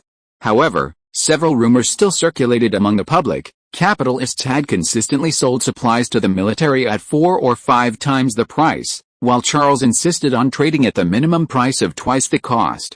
The reason Schneider's tractors were sold at such a low price was an accident, which the capitalists then publicized extensively. The citizens instantly understood, God, they want to destroy Charles. After destroying Charles, they can sell tractors at 4 or 5 times the price without any scruples. This is a capitalist conspiracy. We almost got scammed. Gallieni smiled without saying a word when he heard these rumors. He knew that only by protecting Charles could the military continue to obtain supplies at twice the cost, or even at cost. For example, the Holt 120 that Schneider was currently selling. Thanks to Loloip and Blooming Popcorn for the generous donations. Chapter 188 Training Camp. Charles easily won this battle of public opinion. After realizing they had almost been exploited by capitalists, citizens rebelled. Workers launched a massive strike, gathering at Schneider's headquarters in the Francis tractor factory, waving national flags and organizing demonstrations. Many more showed their support for Charles through action, canceling their orders for Francis's Holt 120 and insisting on buying Charles's Holt 75, even knowing that Charles's tractors were more outdated. A rumor circulated among the people, you plan to buy the Holt 120? That's your prerogative, but if Charles's factory goes out of business because of it, just wait and see, the Holt 120 will immediately double in price, or even more. Charles's factory is the reason capitalists are lowering prices. We can't let that reason be buried by capitalists. We know the capitalists' methods. Many of us have been swallowed up by them this way. Do you want to see Charles's factory follow the same path? As a result, Charles's Holt 75 not only didn't stagnate but sold better and better, even exceeding supply. This surprised Charles somewhat. He was actually prepared and didn't care about the loss at the tractor factory. From the beginning, he bought the tractor factory for tanks. Tractors were merely a sideline, generating profits to subsidize tank research and development. But this was good. Who wouldn't want to make more money? Especially Charles, a capitalist. In the 12th arrondissement of Paris, adjacent to the 4th arrondissement, near the Bastille prison, there is a police training base. Many police officers undergo basic training here, including firearms and physical fitness, before taking up their posts. But on this day, the training base welcomed an unusual group of trainees. They were not police officers, but soldiers, specifically officers. Most were majors and lieutenant colonels, with a few colonels. They came from 44 divisions at the front, with 2 officers from each division, 1 artilleryman and 1 infantryman. On the 3rd floor of the training base building, there was a tiered conference room that could accommodate over 100 people, used as a classroom for training officers. Dominic was somewhat nervous facing these trainees. Although his rank was colonel, he had never been to the battlefield as a gunner. When Dominic saw these menacing officers with scarred faces, he was almost intimidated by their imposing presence. One of them, Colonel Christine, was a combat hero. Although his 1st Special Artillery Regiment had failed to achieve victory in the Battle of Lafis, this did not diminish his reputation within the unit. Hello, gentlemen. Dominic stood on the podium, nervously introducing himself. My name is Dominic, and I'm your head instructor. For the next week, I will be teaching you how to use a mortar. Colonel Christine glanced at Dominic with suspicion and politely asked, "Excuse me, Colonel Dominic, isn't this training organized by Charles?" "Yes, of course," Dominic replied nervously. "But as you know, Charles is very busy. He's only responsible for explaining tactics. As for using the mortar..." "Hey, Colonel," an officer interrupted Dominic, his tone clearly disdainful. "Have you ever been to the battlefield?" This hit the nail on the head. Everyone could see that this plump, white-skinned head instructor was someone outside the battlefield, probably from an aristocratic or capitalist background. Otherwise, he couldn't have achieved such a high rank. Dominic hesitated for a moment, then answered truthfully, No. "But then what makes you think you can teach us how to use weapons?" Another officer interrupted Dominic. Before Dominic could answer, another officer asked, "Do you know more about the battlefield than we do? Or do you know what we need?" Laughter erupted in the classroom. The officers treated this training session like a farce. At that moment, a young man in a major's uniform walked in. He folded his umbrella, and 2 guards immediately stood at the door, while a major respectfully took the umbrella from him. The young man glanced sharply at the meeting room and calmly said, Sorry I'm late. The meeting room fell silent instantly. Most of the officers had never seen Charles before and didn't recognize him. Newspaper photos of Charles had been published, but they only showed a vague outline, making it impossible to distinguish his face and features. However, the officers still knew that the young man before them was Charles. Currently, there were no majors this young in France. Most people his age were just privates. No, they probably hadn't even served yet. Charles, like Dominic, was very well maintained. He, too, had never been to the battlefield. His uniform was spotless and pristine, yet no one dared to underestimate him. "It's a pleasure to see you all." Charles nodded generously to the crowd, then turned to look at the podium, where the instructor stood awkwardly, unsure of what to do. Looking at the disdain on the officers' faces below, Charles seemed to understand something. "It's like this," Charles said, his gaze sweeping across the room, his tone relaxed. "I should first emphasize that this training is voluntary.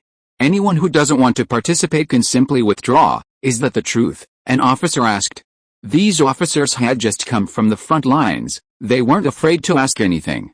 "Of course," Charles smiled and nodded. "I'll even explain it to you. You don't need to worry about not being able to report back to your superiors." "Can we see what kind of gun it is?" some officers asked curiously. "After seeing that gun, we'll probably know whether this training is meaningful." This immediately resonated with the officers.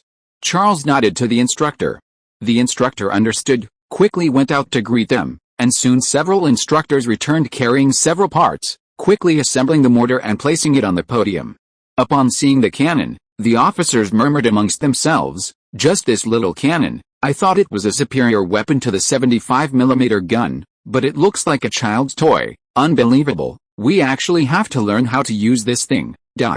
But Colonel Christine's eyes showed seriousness. He glanced at Charles with surprise, wondering why Charles, who had never been on the battlefield, knew so much about it. How did he know what the frontline soldiers needed? Charles spoke, his tone even tinged with expectation. "Now, those who don't need it can leave, please." All eyes turned to Colonel Christine.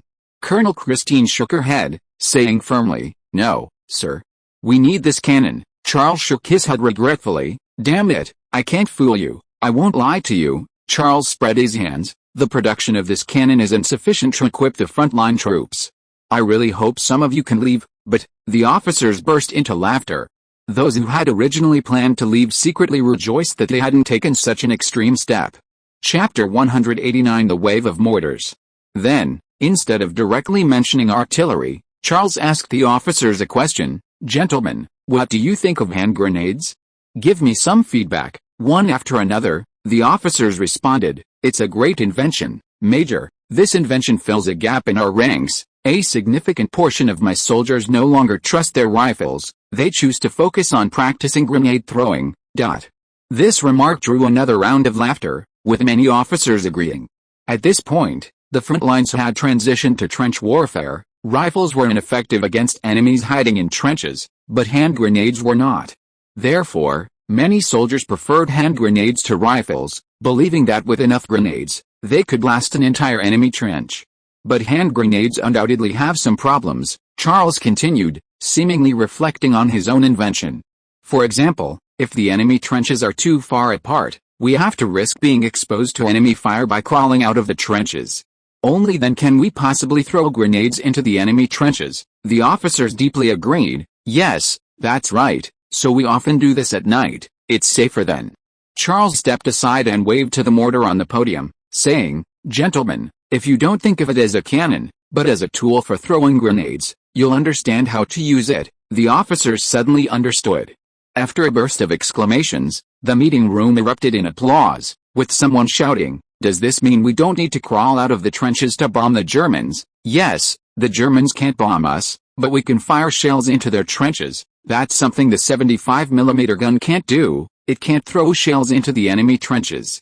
Colonel Christine seemed to have anticipated the cannon's use. After the applause subsided, he casually asked, "Major, could you tell me its maximum range?" 700 meters, Charles replied. The officers gasped again. This range would allow them to hit almost all enemy trenches. Charles added, "It can fire 25 rounds per minute." The officers were stunned, especially the artillerymen. They knew the 75mm gun's maximum rate of fire was 30 rounds. However, 75mm guns typically only fired at 15 rounds per minute, otherwise the barrel would overheat and have to be stopped. This thing, which looked like nothing more than a bamboo tube, could fire 25 rounds per minute? What did 25 rounds per minute mean? It meant being able to throw 25 grenades into enemy trenches in a minute, and the enemy didn't have such equipment. It practically meant constant firepower.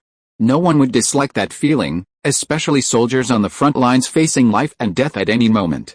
Colonel Christine sat quietly in his seat, his expression shifting between anger and uncertainty.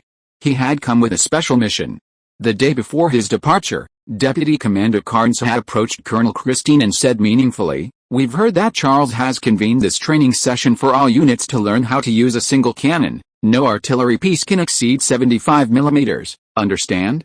If it can, it wasn't developed by Charles." Colonel Christine readily replied, "Understood, General." He truly understood the situation. Joffre and Schneider maintained a tacit understanding, and Schneider, being a capitalist that produced artillery, wouldn't allow anyone to enter the artillery industry. It was a blatant provocation. Colonel Christine had no intention of getting involved in this power struggle, which was essentially a capitalist affair, but he strongly agreed with General Carnes's statement, "No artillery piece can exceed 75mm." Just moments before Charles brought a mortar to the podium, Colonel Christine had thought Charles was overestimating himself. Artillery wasn't as simple as he'd thought. Schneider held the patent for the hydraulic recoil mechanism. What could Charles possibly do? Unexpectedly, Charles could actually produce something. The moment the mortar was brought into the conference room, Colonel Christine recognized its purpose, a weapon competing with the 75mm mortar on a different level. Colonel Christine glanced at Colonel Dennis, sitting not far to his left, who was quietly conversing with several officers. Christine knew they, too, had been impacted by Charles's ideas.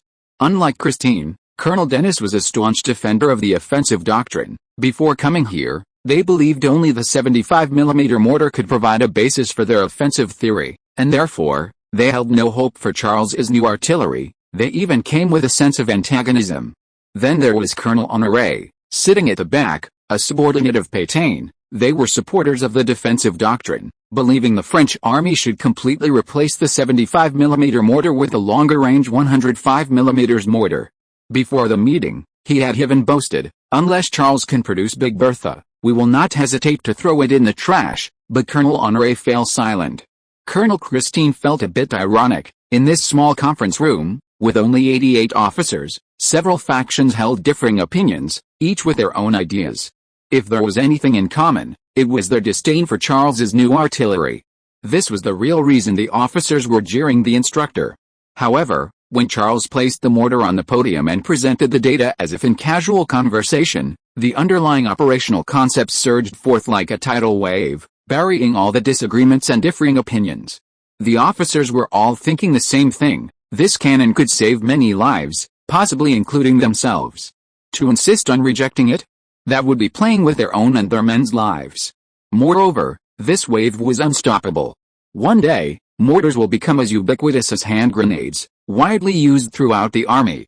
Anyone who insists on not using them will soon be hated and resented by their own men, who might even try to eliminate them.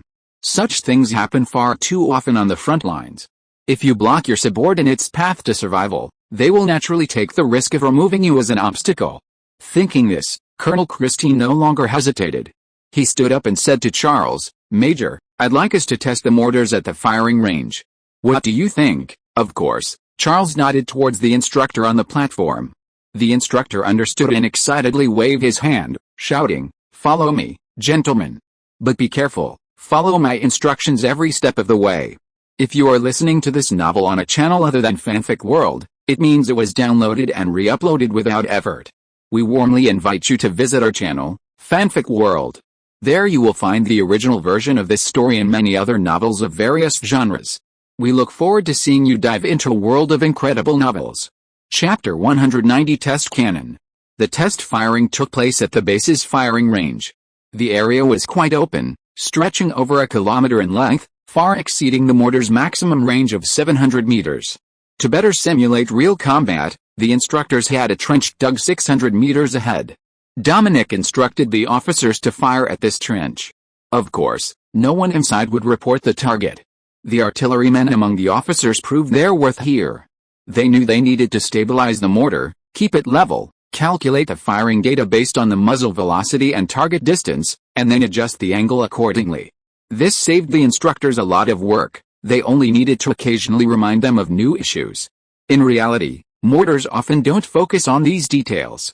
You only realize this after using them extensively on the battlefield. Often, it's based on feel, fire and run regardless of whether it hits, sometimes even firing without setting up the mortar and simply holding it with your hand. Dominic shouted repeatedly, emphasizing, "Gentlemen, if a shell hasn't been fired, never try to pour it out. Lie down and get away from it." Please remember this, at that time, mortars were newly invented, and the shells weren't very safe. Sometimes the primer was damp and failed to ignite. Trying to pour out a shell would result in a loud boom, blowing both the man and the mortar into the air. Boom boom boom, a volley of shells left the barrel and exploded near the trench. An officer observed the impact points and shouted to Charles, who was watching nearby, "Major, its accuracy doesn't look very good." They seemed to prefer talking to Charles rather than the instructors. Before Charles could answer, an artillery officer immediately replied, "The point is, it can fire 25 rounds a minute, Bertrand." The other officer smiled knowingly. Bertrand understood what he meant. If accuracy wasn't enough, use quantity. Firing 25 rounds a minute, whether it was shrapnel or luck, the target would most likely be gone after a minute. Having figured this out, he shouted at Charles, "Major, can we give it a try? 25 rounds a minute." The instructors only gave each of them one shell, and that was it. "No, Lieutenant Colonel," Charles shouted back, "this is what you'll be learning for the next week. It's not as simple as you think. I don't want any of us graduating early." The officers chuckled. They understood what graduating early meant. But Bertrand still didn't believe it. He looked at the mortar and asked, puzzled, "Major, what's the danger? We just need to put the shell in the muzzle." "Are you sure your shell has been fired?" Charles countered, his voice loud enough for everyone to hear. "You just heard the sound of a cannon? If it was someone else's cannon fire that made you think it had been fired, what would you do next?" The officers paused, and soon someone chimed in. He would load another shell into the breech, and then graduate early. This time the officers didn't laugh. They all looked serious, including Colonel Christine. No one had anticipated this issue, and they finally understood the significance of this training exercise. If these mortars were directly distributed to the soldiers and they were told they could fire 25 rounds per minute, a series of accidents far more devastating than those caused by hand grenades could occur. Dominic glanced at Charles in surprise, leaned closer, and whispered, "You're right, Major. I was just about to tell them about this danger." "You just imagine it." "Yes," Charles nodded. "This is actually one of the precautions for operating modern mortars. On the battlefield and even during training, there have been instances of multiple rounds being loaded into the mortar chamber due to tension or other factors. This has led to the modern term reloading, a brilliant lesson, Major." Dominic glanced at the officers savoring the lesson in the drizzle and remarked with admiration, "You successfully piqued their interest and made them understand the importance of mortars, all in just a few words." "I never imagined you could explain it like that," Charles calmly replied. "It's not difficult, Colonel. You just need to know what your students care about most and what interests them most." Dominic nodded thoughtfully and answered, "What they care about most is the battlefield, their own lives and the lives of their men, and what interests them most is the equipment that can help them survive." "So, you start from that point," Charles nodded. This instructor had good comprehension skills. He seemed like a good teacher. Back at headquarters, Charles immediately reported to Gallieni, "The training is going very well, General. The officers all agree that the frontline troops need this equipment." Charles then handed Gallieni an organization chart and price quote. "Given the current situation, I think each battalion might need 6 mortars. This is common practice in modern warfare, with mortar companies at the battalion level. In actual combat, if a company has a need, such as a company leading the attack, the battalion commander can allocate several mortars to its command to strengthen firepower." Gallieni grunted in agreement, mainly because he noticed the unit price of these mortars wasn't expensive, 700 francs each, 6 mortars only 4,200. Gallier casually asked, "Does every unit need them?" "You can do a follow-up visit with the officers," Charles replied confidently. "Or you can buy a small quantity first, let one division try them out, and then consider equipping other units." "Good idea." Gallier agreed with his second suggestion. Then equip one division first. Charles seemed to have anticipated this answer and replied decisively, 72 shells. If the regimental headquarters also need reinforcement, I suggest 96 shells, plus a few spares, exactly 100. Note, the French army's organization in World War I consisted of 1 division, 2 brigades, and 4 regiments, with 3 battalions per regiment. Therefore 1 division had 12 infantry battalions, just 100 shells. Gallier nodded. It was only 70,000 francs, nothing to the military. Charles smiled slightly at Gallier, who was about to sign. The old man was about to fall for it again. 20 francs per shell, that was the key. Unexpectedly, Gallieni's pen suddenly stopped in midair, hesitating for a moment before asking, I heard your cannon can fire 25 rounds per minute? You're comparing it to a long-range grenade? Charles knew he was in trouble. This old man had learned his lesson. Sure enough, Gallieni flipped open the price list again, pointed to the price of the shells, and said, then shouldn't we lower the price of 20 francs? Charles looked troubled. General, it can't be lowered any further. If you're not satisfied, you can ask others to compare prices. The implication was that only he could manufacture this cannon, and this was the price. Take it or leave it. Gallieni raised an eyebrow. A grenade is only 1.5 francs each. Since this mortar is a long-range grenade, 3 francs would be about right, wouldn't it? Charles was stunned. Was that how you value something? Charles countered, so, if soldiers throw grenades for free, shouldn't mortars be free too? Gallier nodded seriously. Excellent idea. Seems quite reasonable. He said this without batting an eye. Thanks to Loloipen Reader 20221123020943082 for their generous donations. Thank you very much. Chapter 191 Tank Base.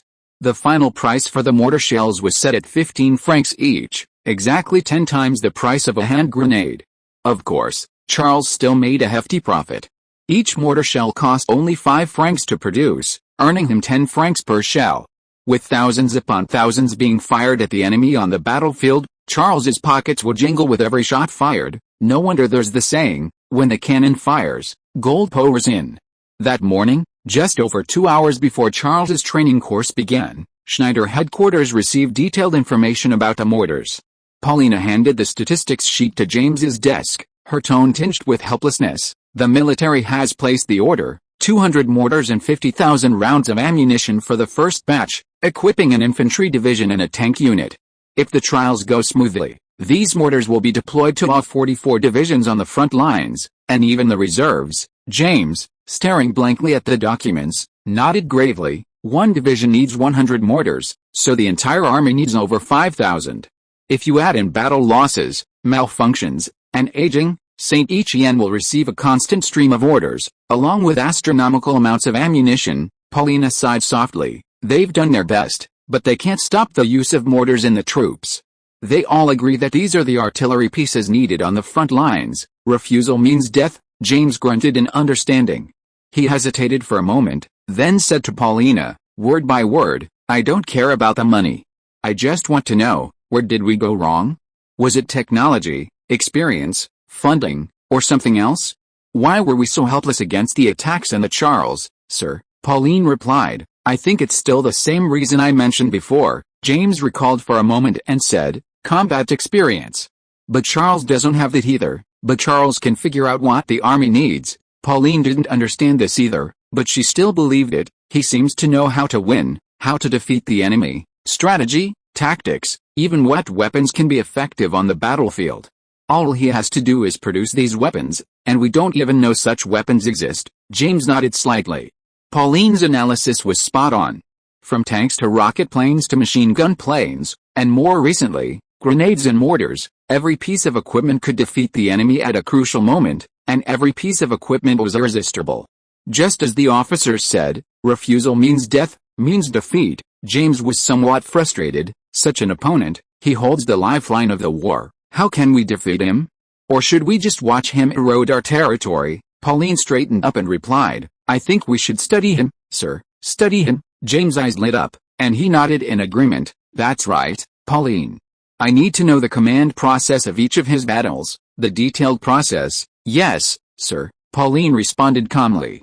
In the 12th arrondissement of Paris, a few kilometers east of the Lyon train station, lay a desolate landscape, on the edge of Paris, almost a suburb.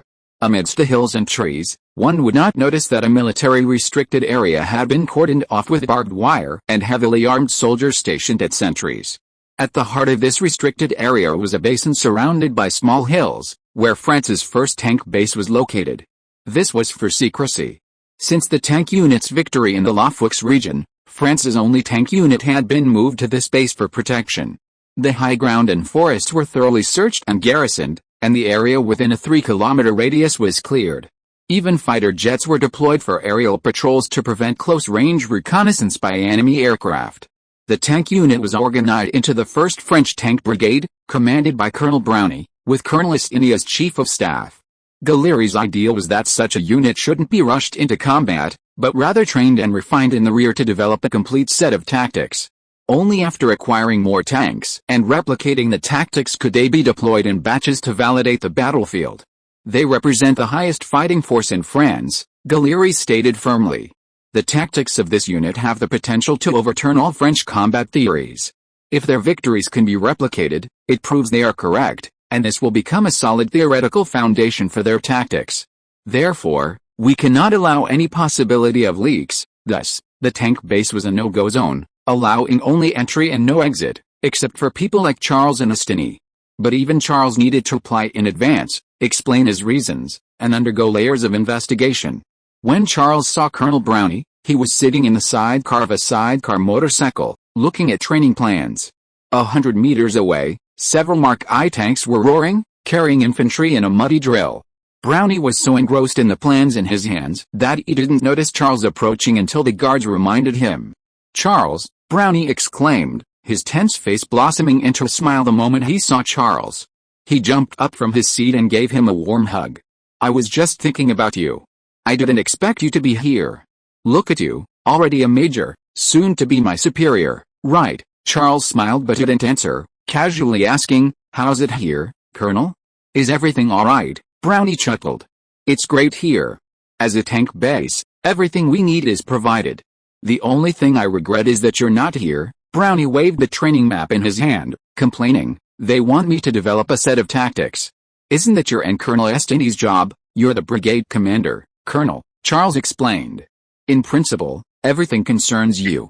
Besides, if you don't have a thorough understanding of tactics, it will be difficult to accurately command troops in battle." "I know," Brownie rolled his eyes. "But I miss the old days, when I didn't have to think about anything, just how to kill the enemy. So, is there a problem?" Charles gestured with his chin towards the training map in Brownie's hand. "Oh, yes," Brownie then remembered the question that had been bothering him. He held the training map closer to Charles and gestured, saying, "I've been thinking about something. What if our tank units encounter enemy artillery units lying in ambush? I mean, the German 77mm field guns." Charles nodded slightly. This was something the Germans often did. The German M96 77mm field gun, because its range, rate of fire, and accuracy were far inferior to the French 75mm gun, was often concealed by the Germans near the defensive line, providing fire support for infantry within visual range. Since they couldn't directly confront the enemy's artillery, they simply hid close to the front line, waiting for the French to bring up their artillery before launching a surprise attack. And this tactic posed a significant threat to tanks. Chapter 192 Cooperative Operations. The train, pulling several carriages, slowly pulled into the tank base, screeching to halt. With a hiss, it released steam, instantly enveloping the surroundings in a white glow, like a scene from a fairy tale. The train's entry into the tank base was Galeni's order. It was to ensure that tanks could be transported by train to wherever needed on the battlefield in the shortest possible time. Simultaneously, the train could also bring necessary supplies and resupply to the tank base. However, this time, the train brought not these, but mortars, shells, and a group of instructors. Brownie examined an assembled mortar on the ground, asking doubtfully, "Is this your new weapon?" Charles nodded. "I believe it can solve the problem you just mentioned, Colonel." Colonel Brownie looked at Charles in surprise, then laughed. "Are you joking? Such a small cannon, against German field artillery?" But seeing Charles's serious expression, he stopped laughing. "All right, tell me what we should do." Brownie trusted Charles the most, ever since the victory at the Battle of the Marne using tanks. If he found something unbelievable, He would immediately think, there must be something wrong with me. Charles took the training map and walked into the awning, Brownie following immediately. Perhaps we should change our tactics, Colonel. Charles picked up the pen lying on the table and began scribbling on the training map. We can't always let the tanks go first and shield the infantry. Doing so will only result in watching helplessly as tanks are blown to bits. Colonel Brownie was momentarily stunned. During this period, all his thoughts, including Colonel Stinney's, had revolved around tanks providing cover for infantry. But now, Charles was telling him he couldn't rely on tank cover? But, Colonel Brownie looked confused. We've always done it this way. That's only because the enemy didn't know we had tanks, Charles replied softly. Or you could say they didn't know how to deal with tanks, or even prepared for them. He paused, then added, if the enemy were prepared, as you just said, they only needed to conceal their field artillery behind their lines, and our tanks would become their targets. Brownie thought about it and agreed. The Battle of the Marne was the first time the Germans had seen tanks, so of course they were unprepared. At the Battle of Lafus, the Germans deployed all their artillery on the front, while Charles attacked precisely from their vulnerable flanks. If they attacked from the front, even the Mark I tanks would be blown to pieces, not to mention the infantry behind them. But this only confused Brownie more. He looked bewildered and asked hesitantly, Major, if we don't use tanks to cover infantry, are we supposed to use infantry to cover tanks? You could say that, Charles nodded. In fact, they should cover each other. Tanks cover infantry, and infantry cover tanks. If a tank is in danger, the infantry should undoubtedly go in. Otherwise, the infantry will quickly collapse without tank cover. You're right, Brownie nodded with difficulty. But how can infantry cover tanks? In Brownie's view, infantry were just flesh and blood. Could they really stand in front of tanks to block their shells? Charles drew a line on the training map with his pencil and calmly explained, let's divide the attack line here, about 700 meters from the enemy's lines. Outside this line, the enemy will have a hard time spotting and hitting infantry, but they can easily spot and destroy tanks. Brownie nodded. It's obvious that the tank's tall body, accompanied by a rumbling noise, is hard to miss if not noticed by the enemy. In good visibility, enemy artillery can even aim their field guns directly at the tank without needing binoculars.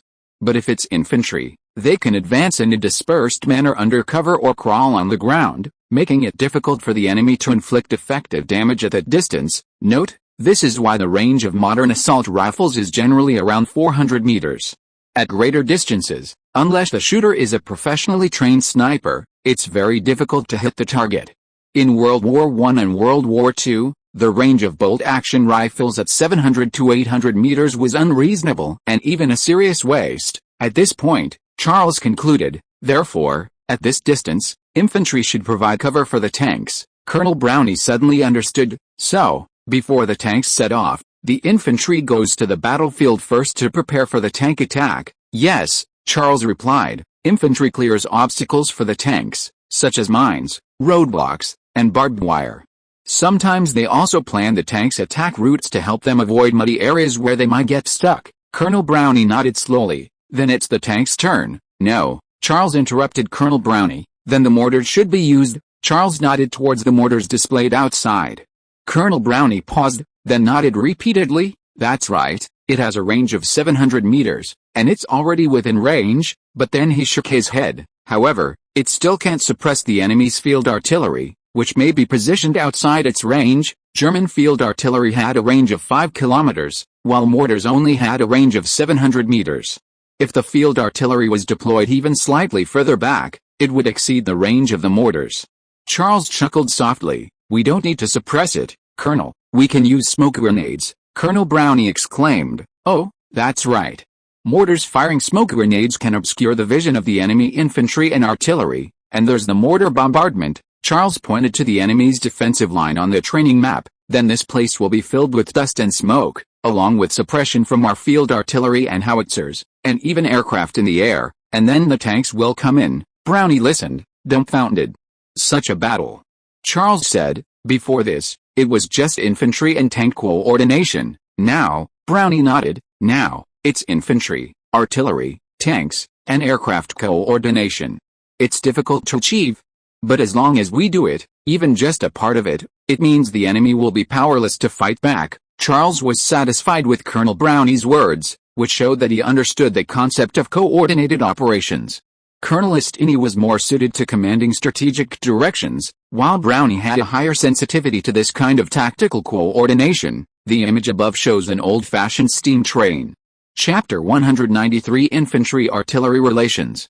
The image below shows the French Senegalese Jaeger d'armes. The mortar, more than just a long-range grenade, revolutionized the strained relationship between infantry and artillery during World War I and the Napoleonic era. The relationship was very friendly. Artillery had short ranges, artillerymen and infantry were often deployed together, and even infantrymen could be converted into artillerymen. Coordination was as simple as shouting. However, as artillery accuracy and range increased, the relationship between infantry and artillery gradually became more distant and even isolated. The French artillery habitually positioned their 75mm mortars 1 kilometer behind the defensive line, not only for ease of attack but also for coordination. At this distance, signal flags were still visible. Further distances required radio or telephone communication. Radio was not widespread, and telephone lines were fixed and couldn't keep pace with the advance of the battle lines. Telephone quality was also poor at this time, often failing to clearly and accurately convey instructions amidst the gunfire. "Hey, we're charging. Cease fire." "Understood, fire immediately." A deafening roar followed, and shells rained down on the charging comrades. Note, even in modern artillery, to reduce false alarms, numbers are replaced with easily distinguishable terms like Dong Yao Gui. However, when the enemy was generally equipped with long-range artillery and engaged France at long distances, France had to equip itself with long-range artillery to counter them. Thus, the distance between infantry and artillery was at least several kilometers, often beyond visual range. Although they were on the same battlefield, they mostly fought on different planes. The advent of the mortar perfectly filled this gap. It was mobile and flexible, able to fire from trenches and move to a new location.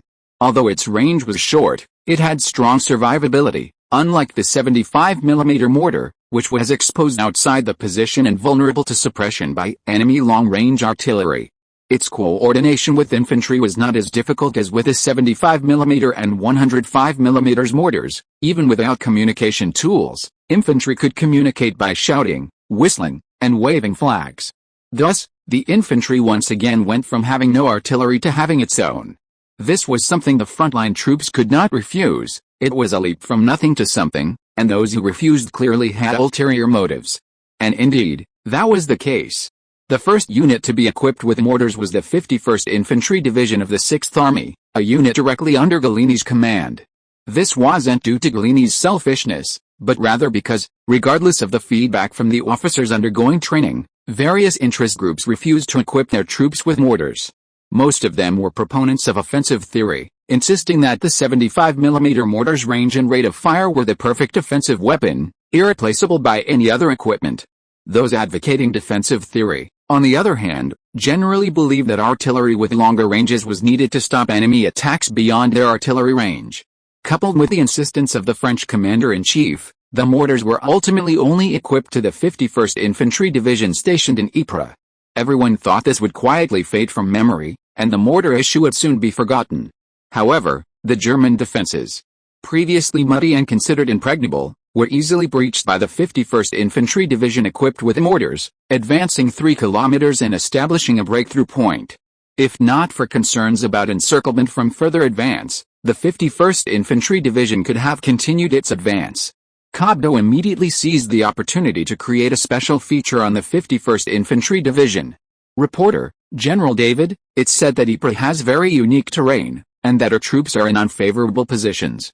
Is that true, Major General David? The division commander answered confidently, yes, of course.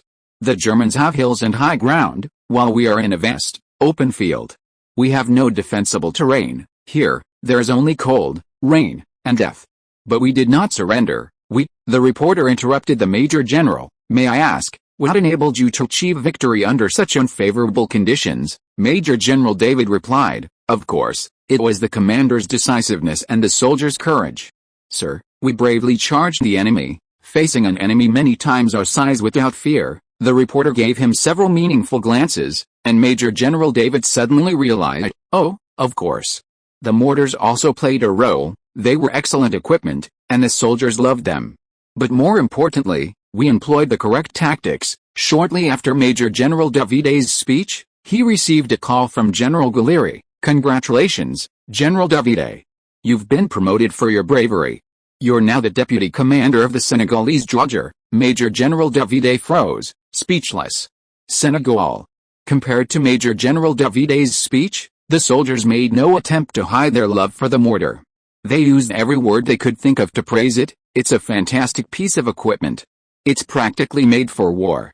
Without it, we couldn't have achieved such a victory. The German trenches were 200 meters away. We could never get past them. Charging out of the trench meant certain death.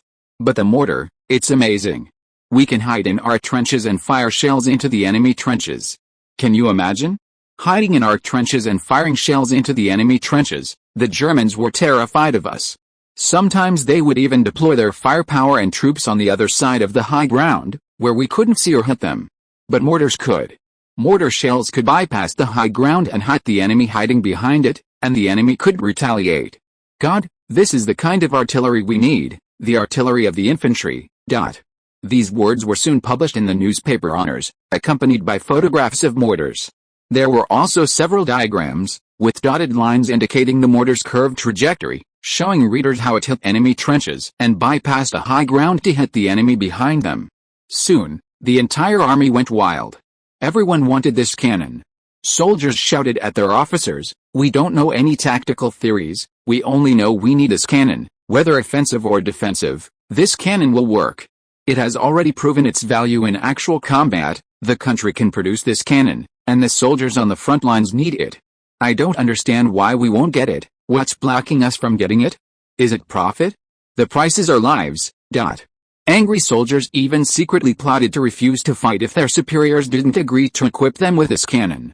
In their view, this was perfectly reasonable, because they were fighting for their country, not for the profits of capitalists, unless that capitalist was Charles. Because it was clear from the development of the equipment that only Charles cared about their lives, other capitalists only thought about making money. Under this immense pressure, the major military factions ultimately chose to compromise. Then, orders poured into the St. Etienne armory like snowflakes. Steed beamed with delight as he looked at the orders.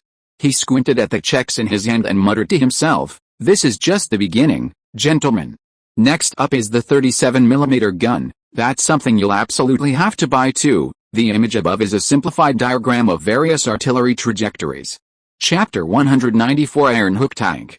Charles hadn't been to the tractor factory for a while.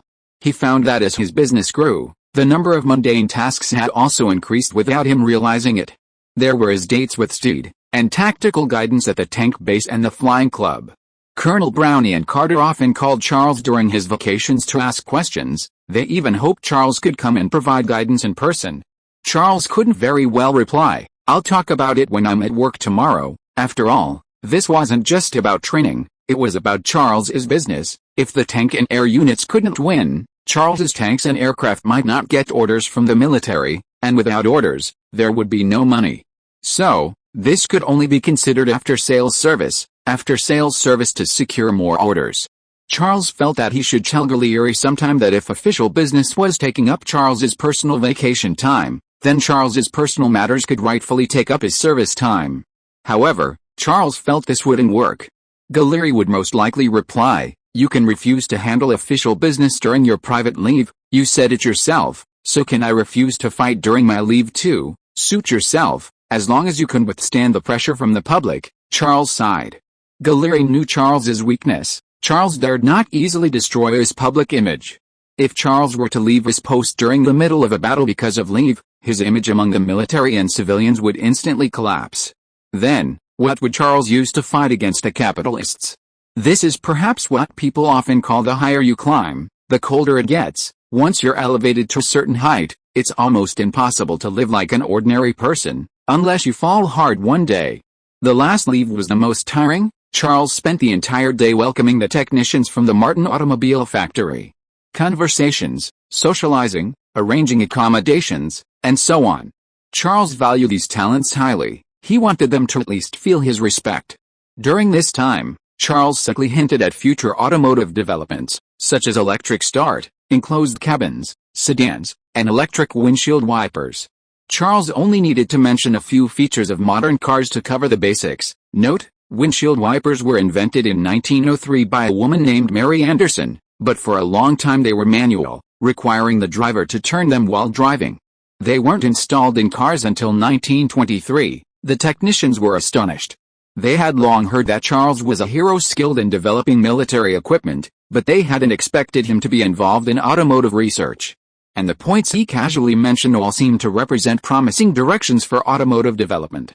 How about we build some cars while we're at it? Excellent idea, Charles readily agreed. If you can build them, we'll take airplanes, tanks, and cars. We'll take them all. Just tell us what you need: factories, equipment, supplies. Eric, assign a purchasing agent. Afterwards, Charles promised them that they could bring their families to live with him anytime they wished.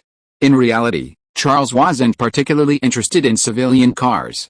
Military equipment is highly profitable and quick to convert into cash. There's already a ton of stuff waiting to be invented.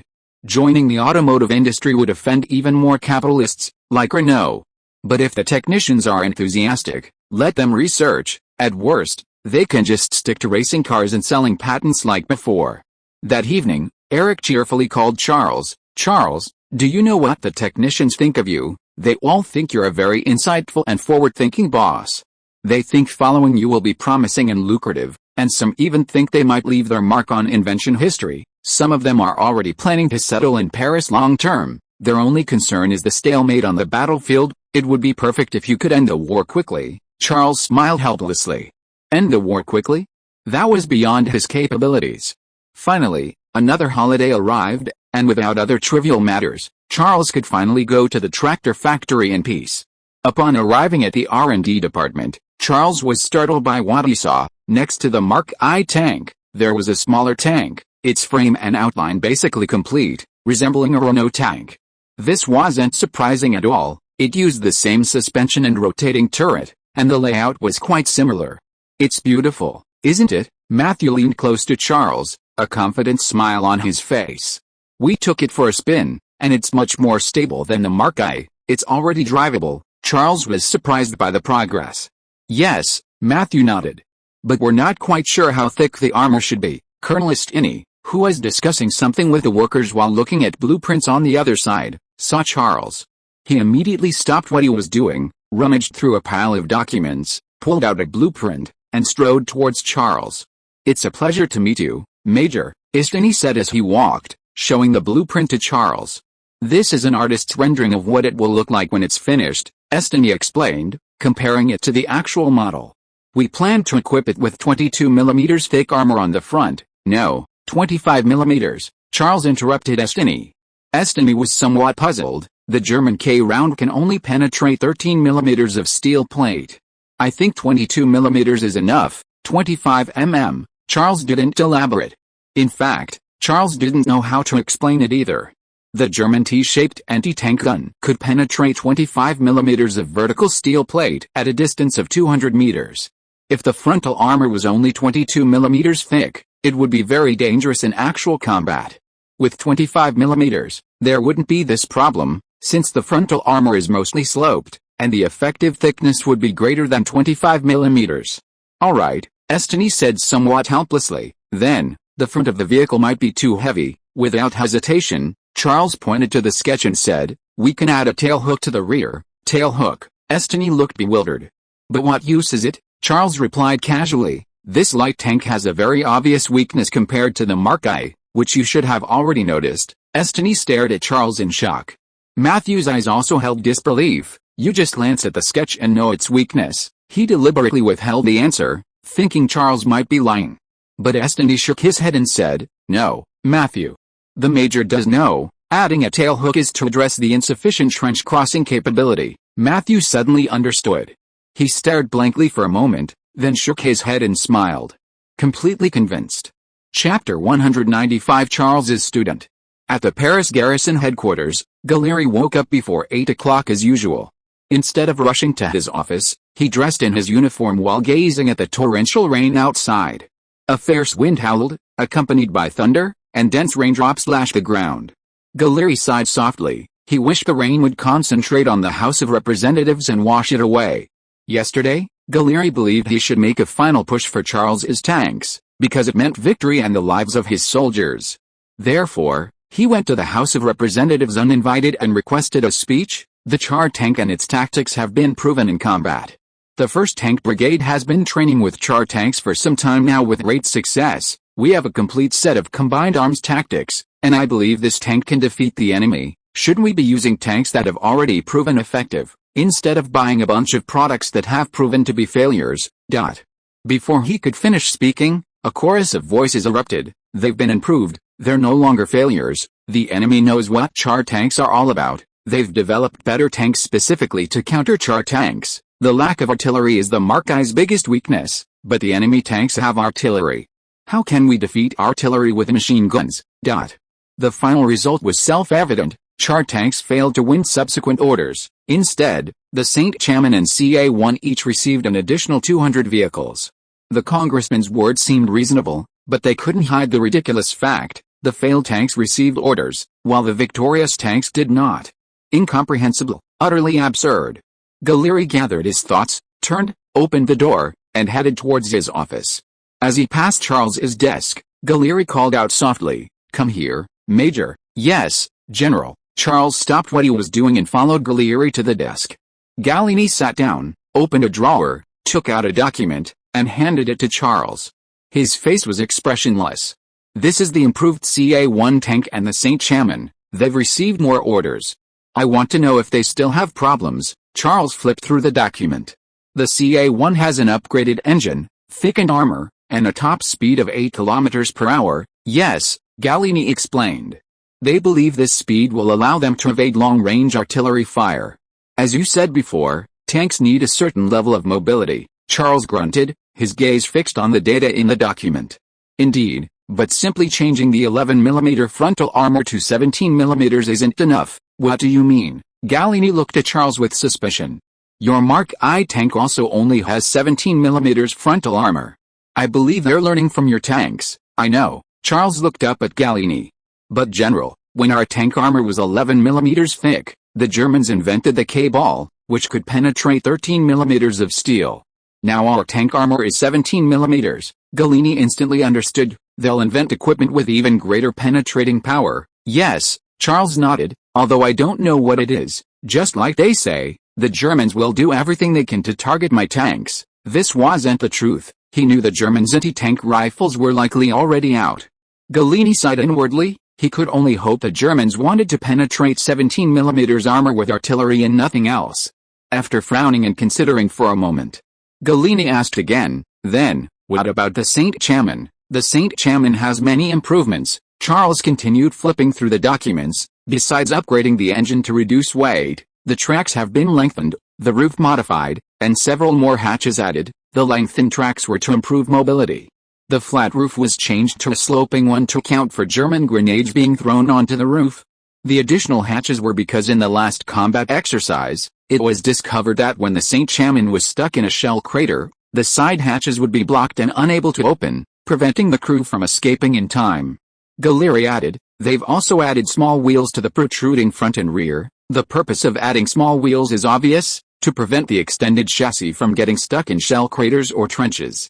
Charles waved the documents in his hand and asked, "But is that useful? Did it pass the military's tests?" Gallieri retorted expressionlessly, "If the previous St. Chaman could pass military tests, why can't this improved version?" Charles understood. The so-called military tests were utterly insignificant. This was a project supported by Chaffee and the Automotive Technical Services Department. If it couldn't pass military tests, wouldn't it be a joke? Charles concluded with this assessment: increasing orders is fine, but it's best not to send them to the battlefield. Gallieri remained silent, a hint of helplessness on his face. Charles understood the meaning behind Gallier's expression. "They're already planning to send them to the battlefield." Gallier nodded slowly. "You should know their mentality. Your tanks succeeded while theirs failed. They're eager to prove themselves and hope to outdo your tanks." Then Gallier added, "At least part of their confidence comes from you, Major." "What do you mean?" Charles didn't understand. "They not only studied your tanks." Gallier's lips curled into a sneer. "The same goes for tactics. I believe they copied your combat experience and lapis." Charles chuckled. Did this mean they wanted to learn Charles's tactics to outdo him? Not only did they not pay the tuition, but after stealing his skills, they immediately wanted to oust their teacher, and the worst part was they only learned half of it. Furthermore, Gallery added coldly, they intend to deploy the first air group to participate in the operation. Charles's face instantly changed. No, they can't do that. They can, Gallery replied, a hint of anger in his eyes. It's an order from the Commander-in-Chief of France. If necessary, they could even deploy the 1st Tank Brigade. The only reason they haven't is because they want to defeat the 1st Tank Brigade to prove themselves to everyone. Charles suddenly realized that they must believe his tank unit's easy victory at La Foix was largely due to the 1st Air Group. Therefore, this battle absolutely required an air group, even if it was formed by Charles. The two images above show a comparison of St. Chamond's before and after the modifications. The most obvious change is the replacement of the flat roof with a roof that slopes from the middle to both sides, which may have prevented grenades from being thrown and exploding on the roof. Chapter 196 Copying Tactics. Berlin, Germany, Wilhelmstrasse. In previous years, Berlin usually saw snowfall in early December, but perhaps feeling the cruelty of war, this year's first snow came earlier. The light snowflakes fell to the ground and soon disappeared, leaving only tiny white specks on the branches and walls, like Santa Claus's white hat. Inside the general staff, Falkenhayn sat leisurely at his table, sipping steaming coffee. With the 7th Transportation Division producing Germany's own tanks, he finally felt that the gap between Germany and the enemy wasn't so large. More importantly, intelligence confirmed, Colonel Moritz replied, holding a telegram, the one commanding the attack in the Cape Town direction is Joffre. Are you sure it's not Charles? Falkenhayn asked again. It's not Charles, Colonel Moritz answered with certainty. Our intelligence personnel have found out the attacking forces designation. They are Joffre's troops, not the 5th and 6th armies commanded by Gallieni. Falkenhayn grunted in satisfaction, then asked, and what about the planes? It was no secret that the 1st Air Group was formed by Charles. Wherever the 1st Air Group was, Charles was there. When Falkenhayn first learned of this, he was startled. He had even prepared for reinforcements. Immediately send 3 infantry divisions as reinforcements. Falkenhayn's face paled. Colonel Moritz expressed his confusion. The enemy currently only has 3 divisions assembled, while we already have 4 divisions on the front lines. That's Charles. Falkenhayn interrupted Colonel Moritz. We can never guess what he'll do, where he'll attack from, how many troops he'll have, what tactics he'll use, or what new equipment he'll bring. The only thing we can do is use more troops to hold him off. Yes, General, Colonel Moritz replied, turning to relay the order. Soon, the atmosphere in the command post changed, tense and oppressive, with some staff officers even showing fear in their eyes. Like Falkenhayn, they had lost confidence due to Charles's defeat. This atmosphere spread like a plague outside the command post, soon reaching the front lines, causing panic among the 4th Reserve Army stationed in Cape Town. The entire army was on high alert, ready for battle. However, at this moment, news came from the front lines that the commander of this offensive was French Commander-in-Chief Joffre. Everyone breathed a sigh of relief. Unbelievable, Falkenhayn looked bewildered upon hearing the intelligence. Charles has been winning every time, he's never lost, but they won't let him command, including the 1st Flying Group he formed. Why is that? Colonel Moritz replied meaningfully, perhaps it's because Charles's existence has offended the French Commander-in-Chief. Falkenhayn hummed in agreement, then a smile appeared on his lips. This is what they call Parliament, isn't it? Yes, Colonel Moritz replied sarcastically, Parliament doesn't send the most capable to the battlefield, but the one with the most power. Falkenhayn nodded, a hint of relief in his eyes. We've also investigated the aircraft. Then Colonel Moritz handed over a telegram. The aircraft over the position is indeed Charles's 1st Flying Group. It was transferred to the front lines by Chaffee. Falkenhayn's expression changed. Charles was transferred here too. He knew Charles was the commander of the 1st Flying Group. No, General, Colonel Moritz shook his head. His voice tinged with disdain. They've excluded Charles. Like I said, they want to outshine Charles, so of course they won't let Charles participate in this battle. Falkenhayn chuckled. I like this commander-in-chief, Colonel Moritz wholeheartedly agreed. Me too. I really hope to have the opportunity to thank him in person. The two exchanged smiles. After a while, Moritz asked, so, should we reinforce with 3 more infantry divisions? Falkenhayn's smile faded. He stared at the map for a moment, then said casually, no, Moritz, We should reinforce with 4 infantry divisions. Colonel Moritz thought he'd misheard. 4 infantry divisions, yes. Falkenhayn nodded slightly, took a leisurely sip of his coffee, and asked abruptly, I heard that the tanks supported by Joffre have received new orders. Yes, Colonel Moritz replied. Street. Chaman, and CA-1S? Falkenhayn hummed in agreement. The 1st Air Group, tanks, and Cape Town. Falkenhayn tapped a point on the tabletop map lightly, prompting, what are you thinking about? Colonel Moritz looked at the Cape Town defensive line Falkenhayn was pointing to and suddenly understood, Cape Town is a salient. Does the general mean that Joffre intends to replicate the Battle of Lafox? Falkenhayn smiled without saying a word, gently blowing on his coffee before taking a large gulp. But, General, Colonel Moritz said, this is a tactic Charles just used. Joffre is blatantly copying it, that's why he chose Cape Town, Falkenhayn interrupted, casually placing his coffee cup on the table. Lafox only has 1 infantry regiment and 2 artillery regiments. If Joffre can encircle all 4 divisions of Cape Town, do you think people will care whose tactics he used? Colonel Moritz thought about it and agreed. Besides, the propaganda machine was still in Joffre's hands. As long as they avoided reporting the tactics, people would still cheer for Joffre's achievements. Falkenhayn continued his analysis. The 3 divisions Joffre used for the frontal attack are likely just a feint. His real main force should be positioned on the flanks of Cape Town. I estimate 1 or 2 divisions on each side, along with a large number of tanks, to carry out infiltration. Colonel Moritz was somewhat speechless. If that were the case, Joffre would be completely replicating the Battle of Lafox. But then he thought, for decades the French army had no tactics to speak of. They always attacked, and attacked again, monotonously and endlessly. Now, suddenly, Charles has emerged using this refreshing infiltration and encirclement tactic, so it's only natural that they would replicate it. Then, Moritz said, pointing to the map, if we divide our 4 divisions into 2 parts and ambush them on the flanks, and then retake the lines after the French break through and enter our defense zone, their infiltrating forces will. Falkenhayn and Moritz exchanged a smile. They seemed to already see Joffre's exasperated state. The image above shows a modern street scene on Wilhelmstrasse in Berlin, Germany. It is a street in the center of Berlin, the German capital, and served as the administrative center from the mid-19th century until 1945. If you are listening to this novel on a channel other than Fanfic World, it means it was downloaded and re-uploaded without effort. We warmly invite you to visit our channel, Fanfic World. There you will find the original version of this story and many other novels of various genres.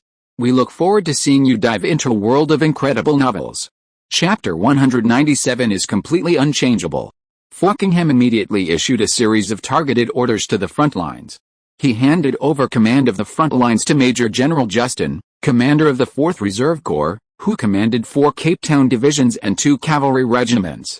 Falkenhayn believed that Major General Justin was more familiar with the surrounding terrain and more suitable to directly command the overall situation.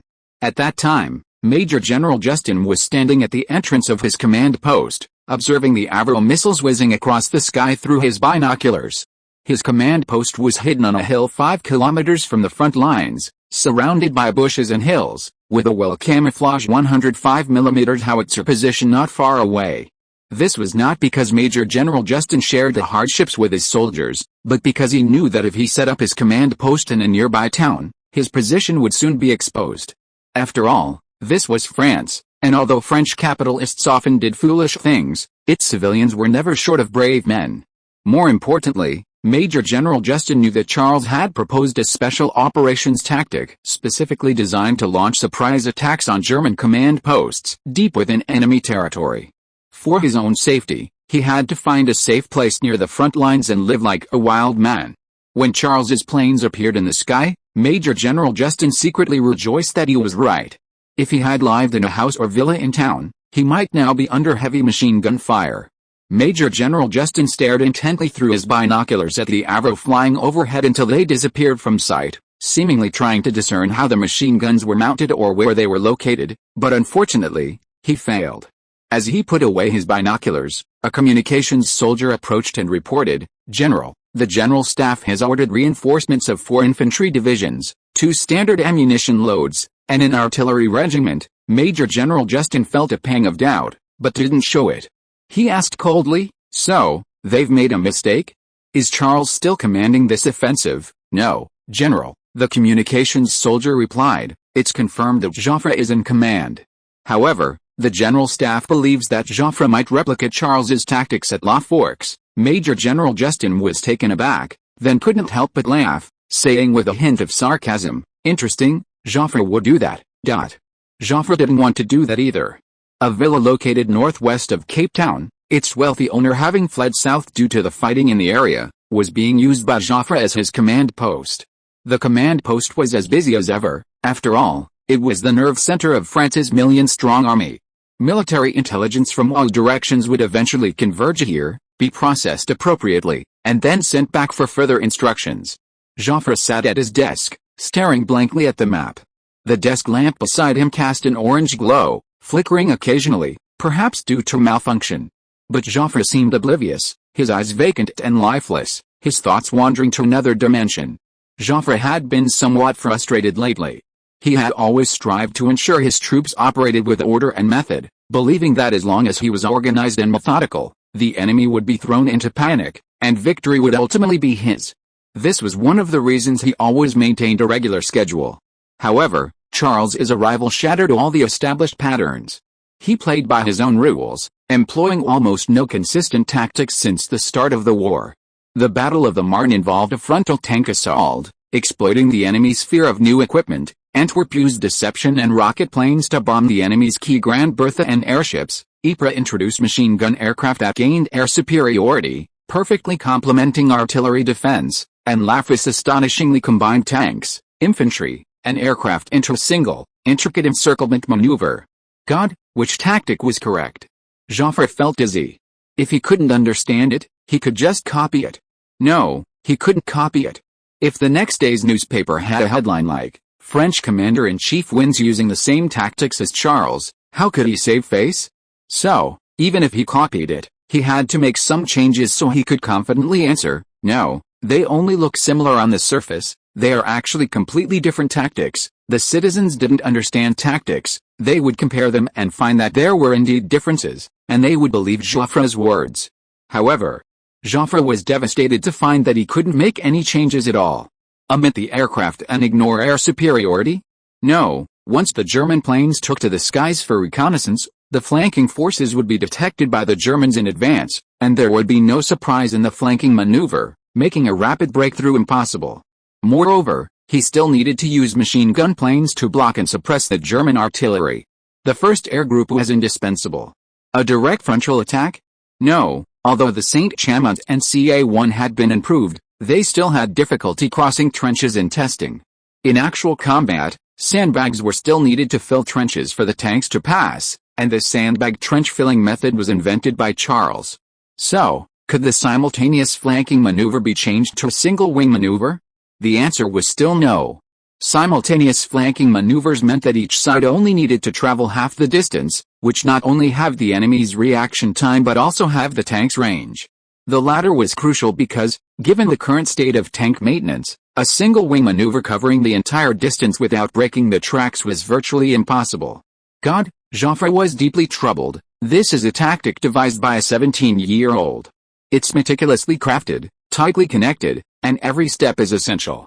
How did he come up with it? Ultimately, Joffre compromised. He decided to replicate it exactly as it was. As long as victory was achieved, the media could be handled, Schneider could handle it. But inevitably, after Joffre relayed the operational plan, the atmosphere in the command post became strange. The staff officers said nothing, but their expressions betrayed a guilty conscience. They couldn't help but wonder, if this was how they could win, why was it Joffre commanding instead of Charles? Deputy Commander Keynes understood their expressions. Unsure how to explain, he shouted to break the awkward silence, "Cheer up, lads. Our objective is to encircle the enemy's 4th Reserve Corps," Keynes added. "This time, we're encircling an entire corps. Completely different from Lafayette's last time." The staff officers responded sparsely, "Yes, General, this will be much more difficult. This might be the largest encirclement operation in history." Chapter 198, Victory at the Front? Joffre's offensive on Cape Town entered its 5th day. Everything proceeded smoothly. 5 infantry divisions had amassed a Cape Town front, their soldiers charging the enemy lines day and night. Artillery preparation, charge, more artillery preparation, more charge. During the day, aircraft were also deployed to suppress enemy artillery, but with limited effect. This was because the Germans had realized the threat air superiority posed to their artillery. They had positioned their artillery in a basin surrounded by hills, and strategically placed Maxim machine guns concealed on the surrounding high ground. If any aircraft descended to bomb or strafe the artillery positions, these hidden machine guns would instantly unleash a barrage of bullets, shooting the plane down. Carter, realizing this, strictly forbade all machine gun aircraft from entering the hilly area to attack enemy artillery, fearing that if a machine gun aircraft were shot down and crashed, the secret of the machine gun firing coordinator would be exposed. Nothing is more important than this, Carter thought, even if the Germans offered up all of Cape Town. It was Charles's holiday. He was in the car returning to Darwas. At first, it was raining, but suddenly it turned into hail. The hailstones pattered against the canvas roof, and some made a crisp clack sound as they hit the windshield and hood. Charles couldn't help but reach out to catch some, but they always seemed to nimbly bounce away, or melt into tiny droplets before Charles could even look at them. Major Laurent, driving with one hand and turning the windshield wipers with the other, turned around and smiled, reminding him, "You don't want to taste it, including the snowflakes you'll see later." "Why?" Charles asked, puzzled. Laurent gave a wry smile and replied, "You live in Darwas, so you might not understand, but this is Paris. Whatever smells in the air, that's what hailstones smell like." Charles said, "Oh, in an era of rapid industrial development, no country can avoid pollution. European countries simply took the lead, polluting the earth to their heart's content. After upgrading their industries, fearing that others would surpass them, they vigorously promoted and encouraged environmental protection. The double standards and ugliness of capitalists are everywhere, they just skillfully use propaganda to package themselves in a positive light." Back home, Charles felt the atmosphere was strange while eating breakfast. Usually at this time, Joka would be enthusiastically recounting the factory's progress over the past 2 days, helping Charles get started on his new work more quickly. Camille, who is always the last to sit down at the table, should be in the kitchen cleaning up, but today she was eating with Joka and Charles. "What happened?" Charles asked curiously, his mouth full of pizza. "Is the factory having problems?" "No," Joka replied, "everything is going well. They've even produced 10 prototypes. After testing, they can start mass production." The Renault tank's progress was rapid. Thanks to Charles's foresight, he had solved almost all the problems during the design phase. Thus, there was no need for the complex and time-consuming cycle of design, prototype, testing, redesign, and reproduction of the prototype for testing. "Is that because of today's hail?" Charles looked out the window. "No, Charles," Joka put down his fork, ignoring Camille's warning look. His tone filled with anger. "They stole your flight squadron, didn't they?" Charles finally understood why Joka was indignant about it. "What did you hear about this?" Charles asked, somewhat puzzled. "Everyone knows," Joka replied. "They recognize Carter's plane, and Cornelius and Lucchini's." Charles suddenly realized, these 3 men's planes were easy to identify. Carter flew a machine gun plane. His aircraft was painted with a raised middle finger, earning him the nickname Middle Finger Carter. Cornelius was the guy who had gone hungry for 2 months because he couldn't afford to repair his plane. His aircraft was painted with a shark with its jaws wide open, earning him the nickname Shark Cornelius. Lucchini was a rocket fighter pilot, famous for his high dive speed, having detonated German artillery positions during the Battle of Ypres. He was known for painting his wings French military blue, earning him the nickname Blue-Faced Hurricane. Whenever the 3 of them appeared in the sky, everyone knew it was Charles's first flying group. But Charles was on leave at home, meaning the first flying group had been taken over by someone else. "They say it was Joffre," Joka said sullenly. "His actions are completely unbecoming of a commander-in-chief. It's a shameful act. It's a normal troop movement, father," Charles replied calmly. "The army shouldn't belong to anyone, it's for fighting. Even so, why are you, the captain, the only one not transferred?" Joka countered. "Who is more qualified to command the flying group than you?"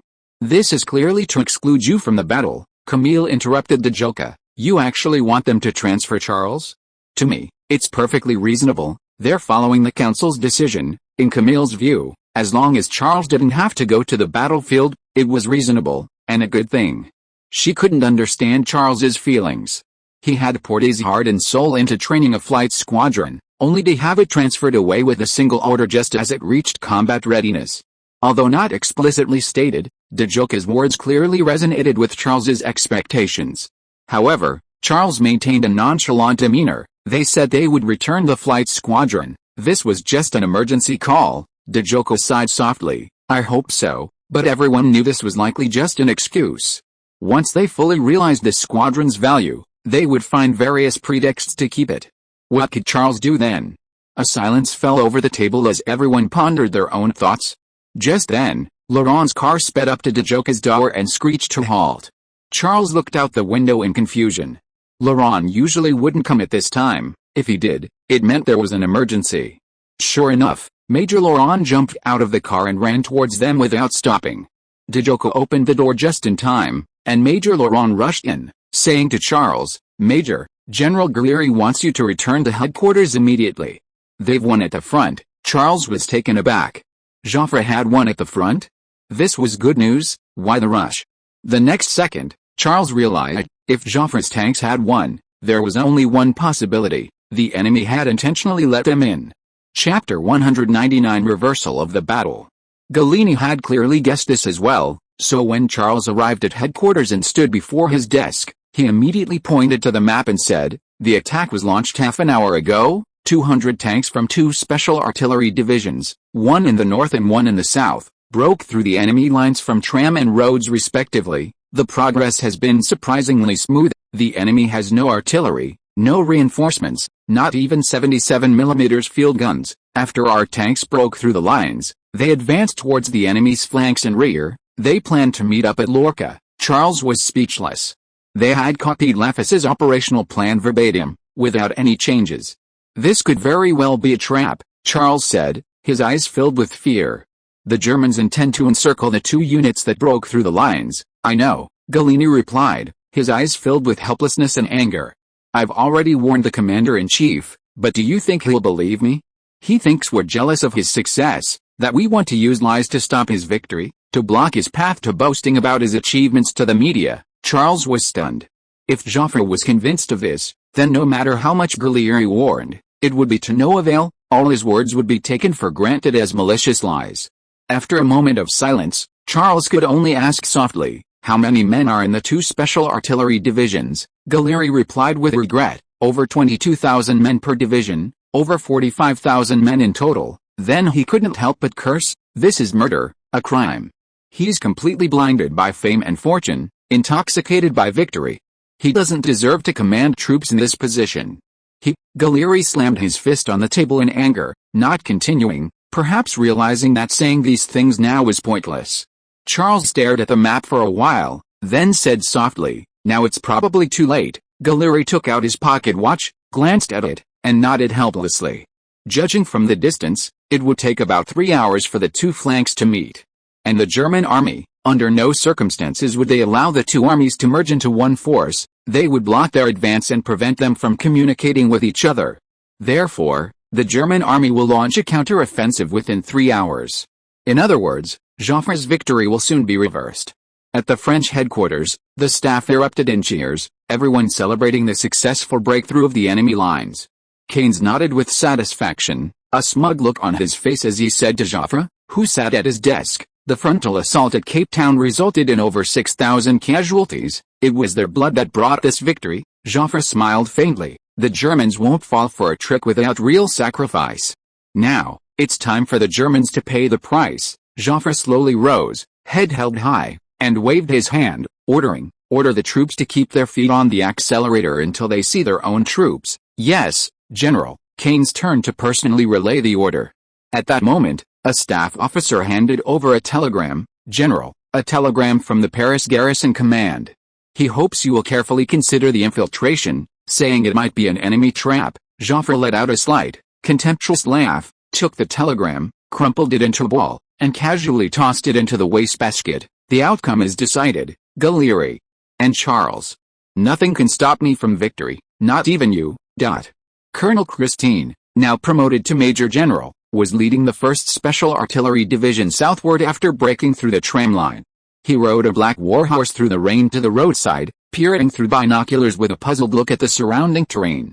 It was too quiet, too smooth, Not a single enemy was encountered, the roads and bridges remained intact, and the CA-1 tanks sped along the road at top speed the entire time, the infantry unable to keep up. Christine put away his binoculars, considered for a moment, and then ordered in a deep voice, "Order the 1st Artillery Regiment to slow down." The order was immediately relayed by the staff officer, and the vanguard gradually slowed down. However, the Chief of Staff, who was directing operations at the front, immediately rode up.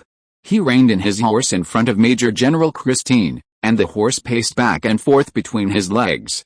The Chief of Staff's voice was filled with anxiety. "General, we shouldn't slow down.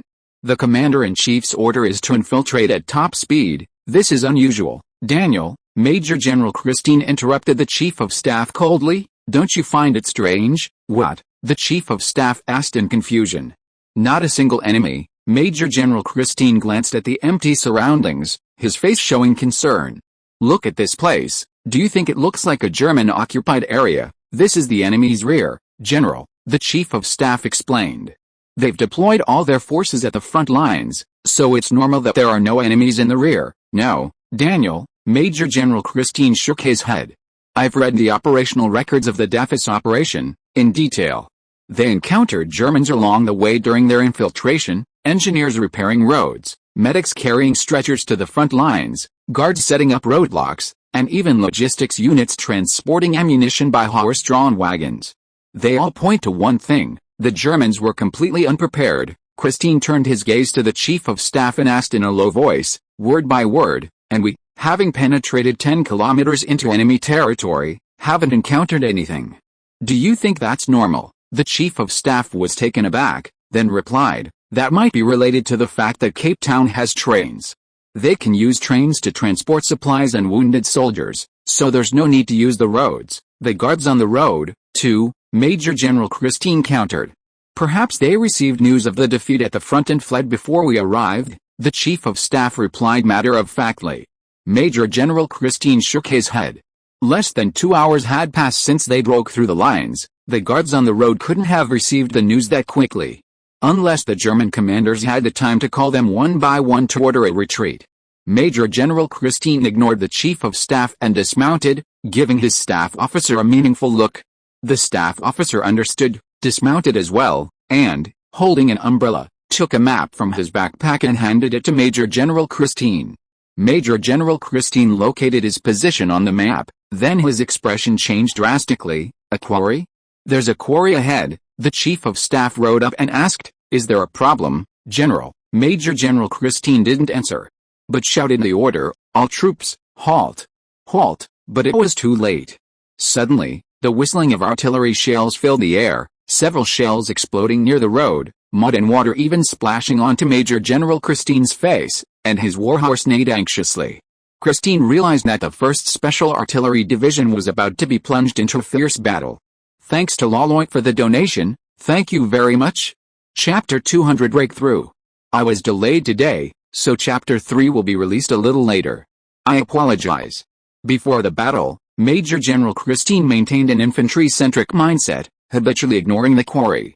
The quarry posed little threat to infantry. They could easily cross it and even gain more cover there. However, the quarry's unique terrain was deadly to the CA-1 and St. Chamond tanks. Even a single rock could jam the protruding hulls, leaving their tracks suspended in midair. Note: tanks crossing stone piers is not easy. See the analogy of Korean tanks crossing concrete piers. The area around the quarry was littered with discarded waste materials, some piled up by the roadside. While the area appeared open, only one road allowed tanks to pass.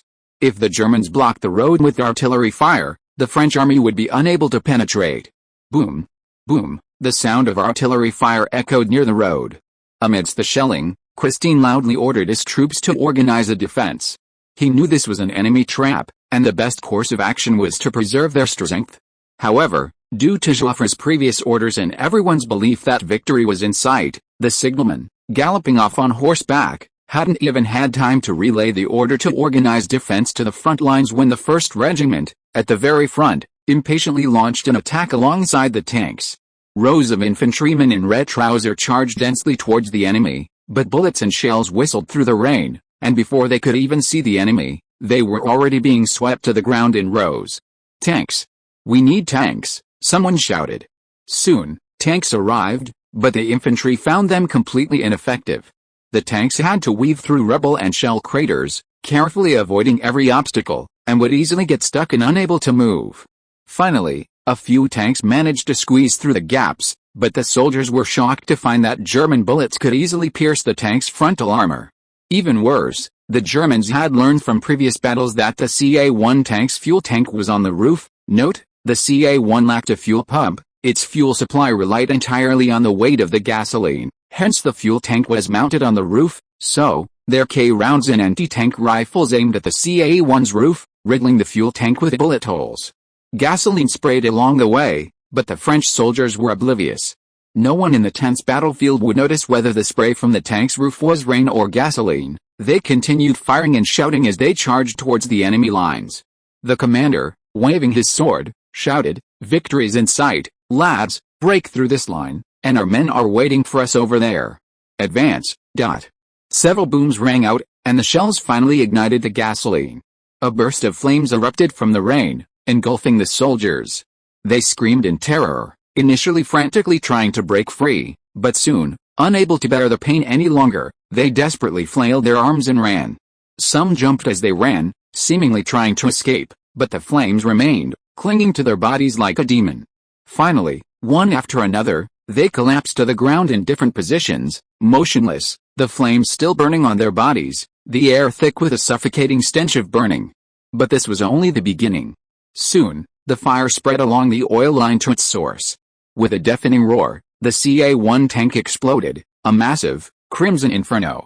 Nearby soldiers were instantly engulfed. The tank that had protected them had become a source of death. The already ablaze CA-1 tank even continued to move slowly forward, like a moving coffin of fire, carrying death and danger to other areas. One CA-1 tank after another was ignited, creating a perfect wall of fire across the open ground, blocking the view and advance of subsequent troops. The Germans, however, used the flames as a target, relentlessly raining bullets and shells on the French soldiers trapped at the rear. Several Saint-Chamond tanks were also trapped in the inferno. The tank crews, unable to escape, could only climb onto the tops of their tanks, uttering desperate cries for help, but ultimately succumbed to the relentless flames. Major General Christine, who was struggling to hold his troops back, was stunned by this scene. He could hardly believe his eyes. This was purgatory, a purgatory tailor-made for the French infiltration force. He knew that this mission had utterly failed, or rather, they were already surrounded by the enemy, and escaping alive would be difficult. Just then, the communications officer at the radio shouted, "General, the commander-in-chief has ordered you to continue advancing." He said that breaking through the enemy lines would be victory. At the French command headquarters, the rapidly deteriorating situation plunged the staff into tension and panic. One distress telegram after another rained down on Joffre's desk. "Tram under enemy attack, Rhodes has fallen. The 1st Special Artillery Division has been ambushed and is trapped in the Bulwer Quarry with heavy casualties. The 2nd Special Artillery Division is trapped near the town of Carlos and unable to move. They have encountered enemy tanks." The 2nd Special Artillery Division advanced along the road into a narrow stretch of road flanked by high ground. The Germans had constructed fortifications on the high ground, launching a pincer attack on France from both sides. Their escape route was blocked by artillery fire, and their retreat was suddenly disrupted by a German tank regiment. Cold sweat instantly streamed down Joffre's forehead. He finally realized that Gallieri was right. This was a trap set for infiltration units. "General," Kane swallowed nervously. "Give the order. Our troops are an infiltration force. We didn't bring much ammunition for the sake of speed." Joffre nodded helplessly. "Break out." This meant that all victories had vanished, leaving only a joke. But where to break out? Carnes asked anxiously. "Trump and Rhodes have been recaptured by the Germans." "Then take them back," Joffre replied angrily. "We still have tanks. Send them up again." Joffre had left a reserve force in the Cape Town area.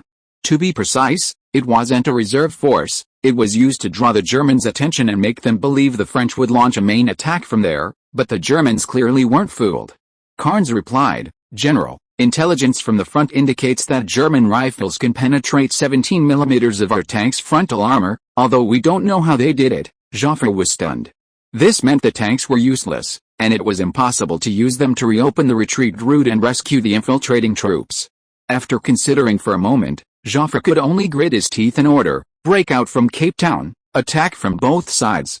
We must rescue them." "Yes, General," Carnes responded and went to relay the order.